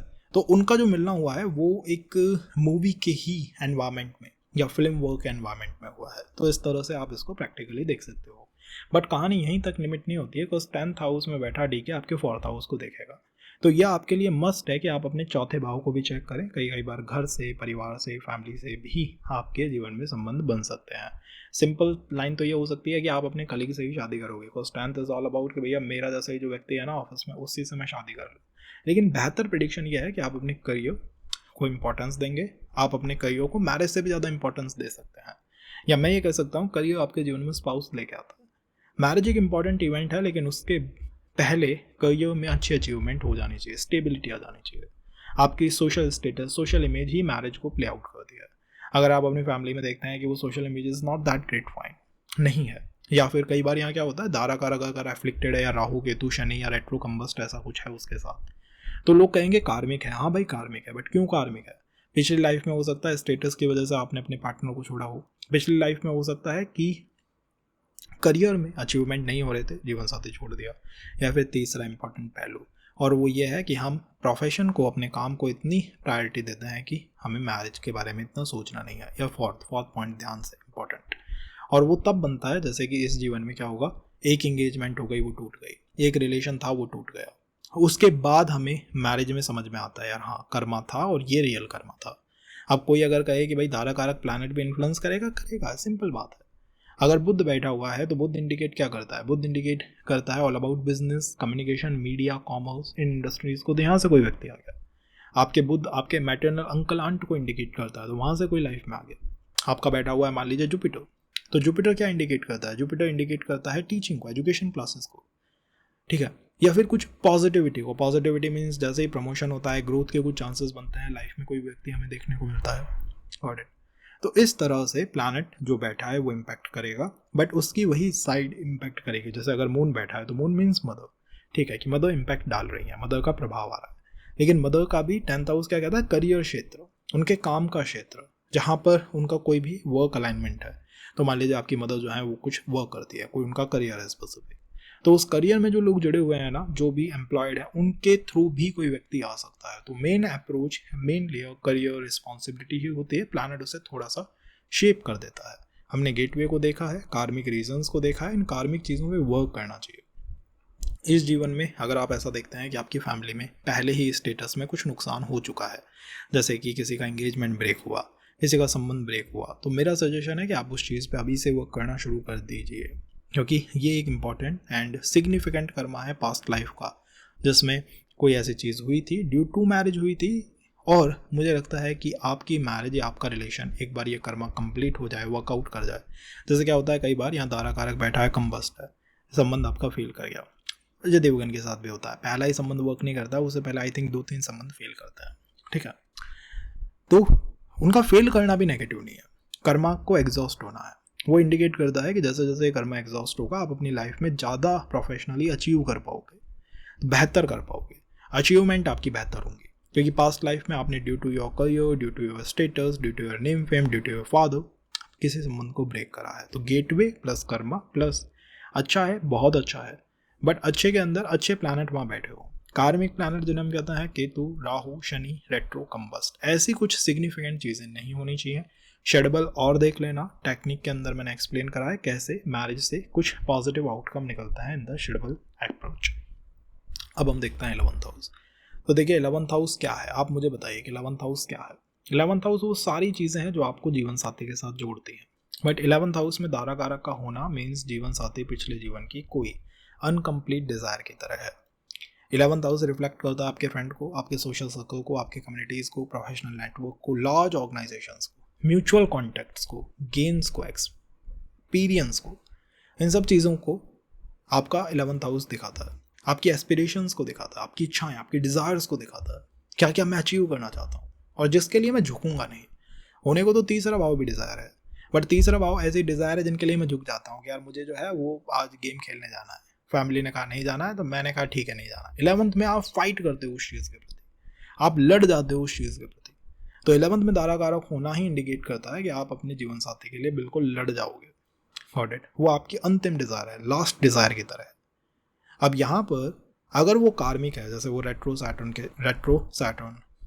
प्लैनेट है, कंबस्ट प्लैनेट है, दारा कारक, या फिर मान लीजिए वो शनि, राहु, केतु कार्मिक प्लैनेटों के इन्फ्लुएंस में है, तो वो क्या दिखाता है कि पास्ट लाइफ में शायद सबसे बड़ा कर्मा यही था कि हम अपने पार्टनर के लिए लड़ नहीं पाए थे। वो होता है ना एक कि उन्होंने कहा छोड़ दो, परिवार ने, हमने छोड़ दिया, ये चीज़ है। अब अगर हम गेटवे की बात करें तो जितनी भी चीज़ें हमने शुरू में देखी हैं वो सब गेटवे बन सकते हैं। वो फ्रेंड हो सकता है, कोई म्यूचुअल फ्रेंड हो सकता है, मैट्रिमोनियल हो सकता है, प्रोफेशनल नेटवर्क हो सकता है, सोशल कम्युनिटी हो सकती है। अब आप कहेंगे और इसको प्रिसाइज कैसे करें, भैया 11वें में बैठा हुआ 5वें को भी देख रहा है, तो 5th हाउस की रीडिंग को भी एक बार चेक कर लो, उससे बहुत कुछ पता लगेगा। और दूसरा यहाँ देखो कि प्लैनेट कौन सा है। अगर प्लैनेट लेट से मून बैठा है तो मून ज़्यादातर फ्रेंडली होता है टुवर्ड फ्रेंड सर्कल, तो क्या फ्रेंड सर्कल से लेके आऊँगा। अगर यहाँ बुध बैठा है तो वो आपको ऑनलाइन मिलवाएगा। अगर यहाँ जुपिटर लाइट से बैठा हुआ है तो जुपिटर क्या कहता है, जुपिटर कहता है कि आप जो है वो अपनी सोशल कम्युनिटी में देखिए। अगर यहाँ शनि बैठा हुआ है तो प्रोफेशनल कम्युनिटी की बात करता है, ठीक है। तो प्लैनेट से भी मॉडिफिकेशन होता है, प्लैनेट के साथ बैठा उससे भी मॉडिफिकेशन होगा, बट अल्टीमेटली ये दो चीज़ें as gateway and as fighting spirit हमें देखने को मिलेगा। इन थर्ड मैं बस ये कहूँगा 11th हाउस के बारे में कि आपका रिलेशनशिप ऐसा नहीं है कि पहला ही वर्क कर जाए, क्योंकि ये कंफर्म है कि 11th हाउस उपचय भी है। 11th हाउस के लिए हम फाइट भी करते हैं, डीप डिज़ायर है और लास्ट डिज़ायर है।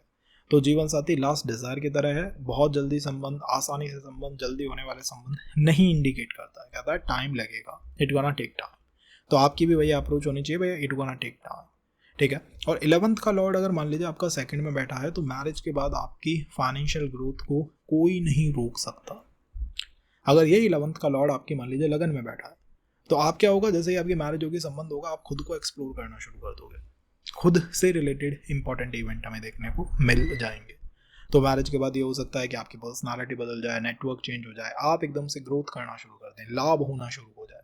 और अगर आपका कोई रिलेशन फेल करा है तो इसे गलत मत मानना, बिकॉज 11th में मैंने पहले ही कहा है कि पहला रिलेशन वर्क नहीं करेगा कई बार। तो अगर कोई फेल करता है तो इसको ये मानना कि आपने पास्ट के किसी डीप डाउन कर्मा को ख़त्म करा है। क्योंकि 11th में बैठा हुआ जो अप्रोच होती है वो ये नहीं होती है कि मुझे बस स्पाउस मिल जाए, इट जस्ट इज़ कि मेरी दुनिया बदल जाए, that is a new community से मिलूँ, एक अच्छा स्टेटस हो, एक अच्छी अपॉर्चुनिटी हो, एक न्यू पीपल कनेक्ट हो, that's what you are looking for. अब मैं ये कहूँ फ्रेंडली कनेक्शन चाहिए, किसी को नहीं चाहिए होता है, तो आपको भी चाहिए। मतलब ये आप चाहते हो कि पार्टनर, जीवन साथी पहले जीवन साथी बाद में बने और दोस्त पहले बने, दैट्स वॉट, और that's how 11th house operate. और फ्रेंड सर्कल का ध्यान रखो। अब अगर कोई मान लो मेरे से यही कहे कि मेरे दोस्त की जो है वो डिवोर्स हो गया है, मैं उसे कहूँगा उससे दूर हो जाओ यार, अदरवाइज वो आपकी थॉट प्रोसेस को ऐसा बना देगा कि आपका जीवन साथी कितना ही अच्छा क्यों ना हो, आपको लगेगा डिवोर्स ही होगा। तो प्लैनेट भी मैटर करता है यहाँ पर। तमस प्लैनेट मंगल, राहु, शनि बहुत अच्छा परफॉर्म कर जाएंगे, पर जो बेनिफिक प्लैनेट है ना, मून और वीनस, उनमें ध्यान रखना। कई बार यहाँ पर 11th हाउस में हमें नज़र दोष देखने को मिलता है। जैसे ही आपने किसी चीज़ के बारे में बताया, मेरी मैरिज बहुत अच्छी चल रही है, मेरा संबंध तो सबसे सुपर संबंध है, वैसे ही वो फेल कर गया। ये इशू 11th हाउस का एक मेन प्रोमिनेंट इशू है, इसका मुझे लगता है कि ध्यान रखना चाहिए। मल्टीपल संबंध ये देता है, पहला संबंध तो जनरली मैंने देखा है वर्क नहीं होने देता, हो जाए तो बहुत बहुत बड़ी बात है, बड़ी अचीवमेंट है। ये अप्रिशिएट नहीं करता है, हमें एक डर लगता है। 12वें के दारा कारक में डर लगता है कि भाई सेपरेशन हो जाएगा, त्यागना पड़ेगा, बट ऐसा कुछ नहीं है, क्योंकि 12वां भाव बहुत अच्छा भाव है, डिवोशन का भाव है। और इसी के साथ साथ ये क्या दिखाता है, ये ड्रीमी वर्ल्ड को दिखाता है, ये ऐसी दुनिया को दिखाता है जिसको आप जो है अपने ही अनुसार जी रहे हैं, जिसमें और लोगों की इन्वॉल्वमेंट नहीं है। तो मैरिज को लेके आपका भी पॉइंट ऑफ व्यू होता है कि भाई ज़्यादा लोग उसमें इन्वॉल्व ना हो। आपके फादर आपसे कह रहे हैं कि मैरिज कर लो, उम्र निकली जा रही है, DK is in 12th house, तो आप उसको अप्रिशिएट नहीं करने वाले हैं उस बात को। आप कहेंगे ये मेरा ड्रीमी वर्ल्ड है। प्रैक्टिकल वर्ल्ड वो है जो हम इस दुनिया में जी रहे हैं, बट ड्रीमी वर्ल्ड की मैं ऐसा चाहता हूँ, पर्सन ऐसा हो, वैसा हो, ये चीज़ ना हो। आप अपने ड्रीम बनाते हैं, अपने सपने देखते हैं वहाँ पर, आपके दारा कारक का उससे संबंध है। तो मैं मानता हूँ कि आप और लोगों का जो इंटरेक्शन है या इंटरवेंशन है उसको बहुत पसंद नहीं करने वाले हैं in your marriage matters. Comes to your marriage thing, तो distance, foreign land, privacy, isolation, private life, ये सारी चीज़ें यहाँ देखने को मिल सकती हैं। अब अगर हम स्पाउस के गेटवे के बारे में बात करें, तो स्पाउस का गेटवे क्या है, कई बार हमें जो फॉरेन कंट्री देखने को मिलता है, लॉन्ग डिस्टेंस रिलेशंस होते हैं, प्राइवेट एनवायरनमेंट होता है, travel behind the scenes environment type of होता है। ऐसा सिचुएशन जहाँ आप अपने नॉर्मल सोशल एनवायरनमेंट से दूर हों, जहाँ आप अपनी प्राइवेट लाइफ से दूर हों, अपनी प्रैक्टिकल लाइफ से दूर हों, और दुनिया में ऐसे जीवन जी रहे हों जो आपका ड्रीम ही जीवन है। तो मान लीजिए आपका ड्रीम ही था कि मैं इस कॉलेज में एडमिशन मुझे लेना है, तो मैं कंफर्म हूँ कि उसी कॉलेज से आपके जीवन में कोई व्यक्ति आ सकता है। आपका कोई ड्रीम था कि यार ये जॉब मुझे मिल जाए, तो उसी जॉब से कोई व्यक्ति आ सकता है। ऐसे में एस्ट्रोलॉजर्स की प्रिडिक्शन भी ख़राब निकल जाती है, क्योंकि आपको प्रिडिक्ट करके दे दिया कि आपका फॉरेन ट्रैवल या फॉरेन से ही एनवायरनमेंट से ही आपका जीवन साथी आएगा। आपका ड्रीम ही नहीं है ऐसा, आपका ड्रीम ऐसा है कि फॉरेन से ना हो, मेरे पड़ोस की सिटी से हो। तो उस ड्रीम को मैनिफेस्ट करने की कैपेसिटी 12वें भाव के अंदर है। ओनली नेगेटिव पॉइंट और द ब्लैक पॉइंट और the red point, what ever you call it, is कि आप नहीं चाहते कि दुनिया उसमें बहुत इन्वॉल्व हो।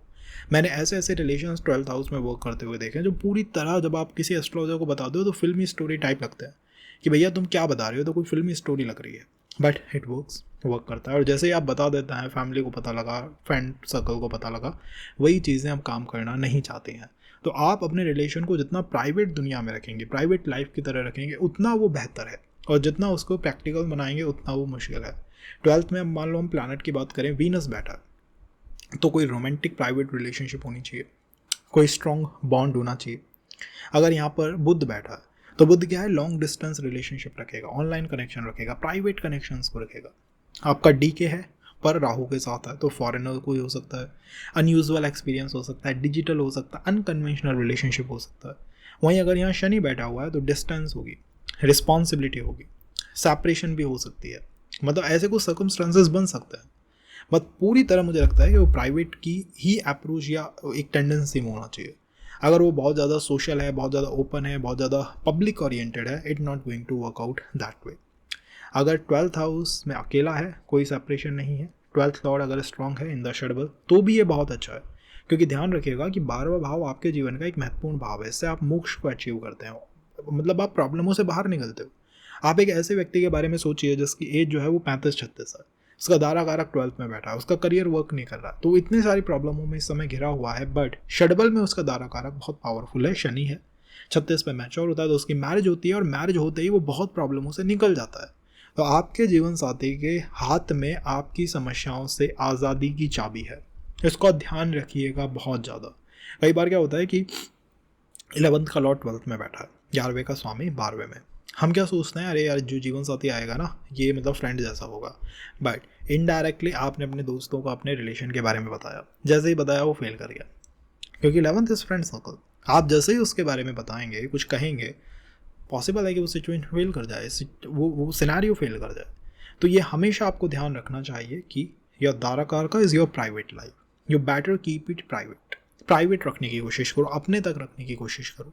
In the 12th Bhawa work करेगा, कार्मिक प्लैनेटों के साथ है तो कार्मिक बनाएगा, और कार्मिक प्रॉब्लम भी यही होगी, या क्या कर्म हुआ है पिछले जीवन में वो इतना सा हुआ होगा कि रिलेशनशिप जो है वो इतना ज़्यादा प्राइवेट था, इतना ज़्यादा आइसोलेटेड था, आपने किसी को उसके बारे में नहीं बताया, बट जैसे ही लोगों को उसके बारे में पता लगा आप उसके लिए स्टैंड ही नहीं ले पाए। तो कई बार क्या होता है, जैसे आपका 11th का लॉर्ड 12th में है, आपके दोस्त को पता लगा, आपका दोस्त कुछ ना कुछ गलत बात कह देगा, भैया ये जो है मुझे रेड फ्लैग दिखता है, बस आपने ना ये सोचा ना वो सोचा, एंड आपने रिलेशन को आग लगा दी। और ये एक नेगेटिव कर्म है, इस कर्म से जितना जल्दी आप फ्री हो जाएंगे उतना बेहतर संबंध को कर पाएंगे। नवांशा और भी ज़्यादा डिटेलिंग करता है आपके जीवन साथी के बारे में, उसको हम अगले सेशन में कवर करेंगे। अगर आपको पसंद आता है तो चाहे वो गेटवे हो, तो गेटवे में 6ठे भाव को देख लेना का, इसको गेटवे में प्लैनेट का भी इन्फ्लुएंस होता है। जैसे शनि जब प्लैनेट बना था तो शनि ने क्या कहा था कि एक मैच्योर, एक रिस्पॉन्सिबल पर्सन। वहीं बुध बना था तो हो सकता है कि आप फेसबुक पे चैट कर रहे हो और हंसते खेलते संबंध बन जाए। Got it. तो प्लैनेट को भी चेक करो। नवांशा का हम सेशन शायद अगली बार ले आएँ, अगर आपको ये पसंद आता है तो let us know in the comment box, बताइएगा। और कोई आप एडिशनल इन्फॉर्मेशन देना चाहते हैं कि हम इस तरह से और अच्छा समझ सकते हैं, तो let me know that as well.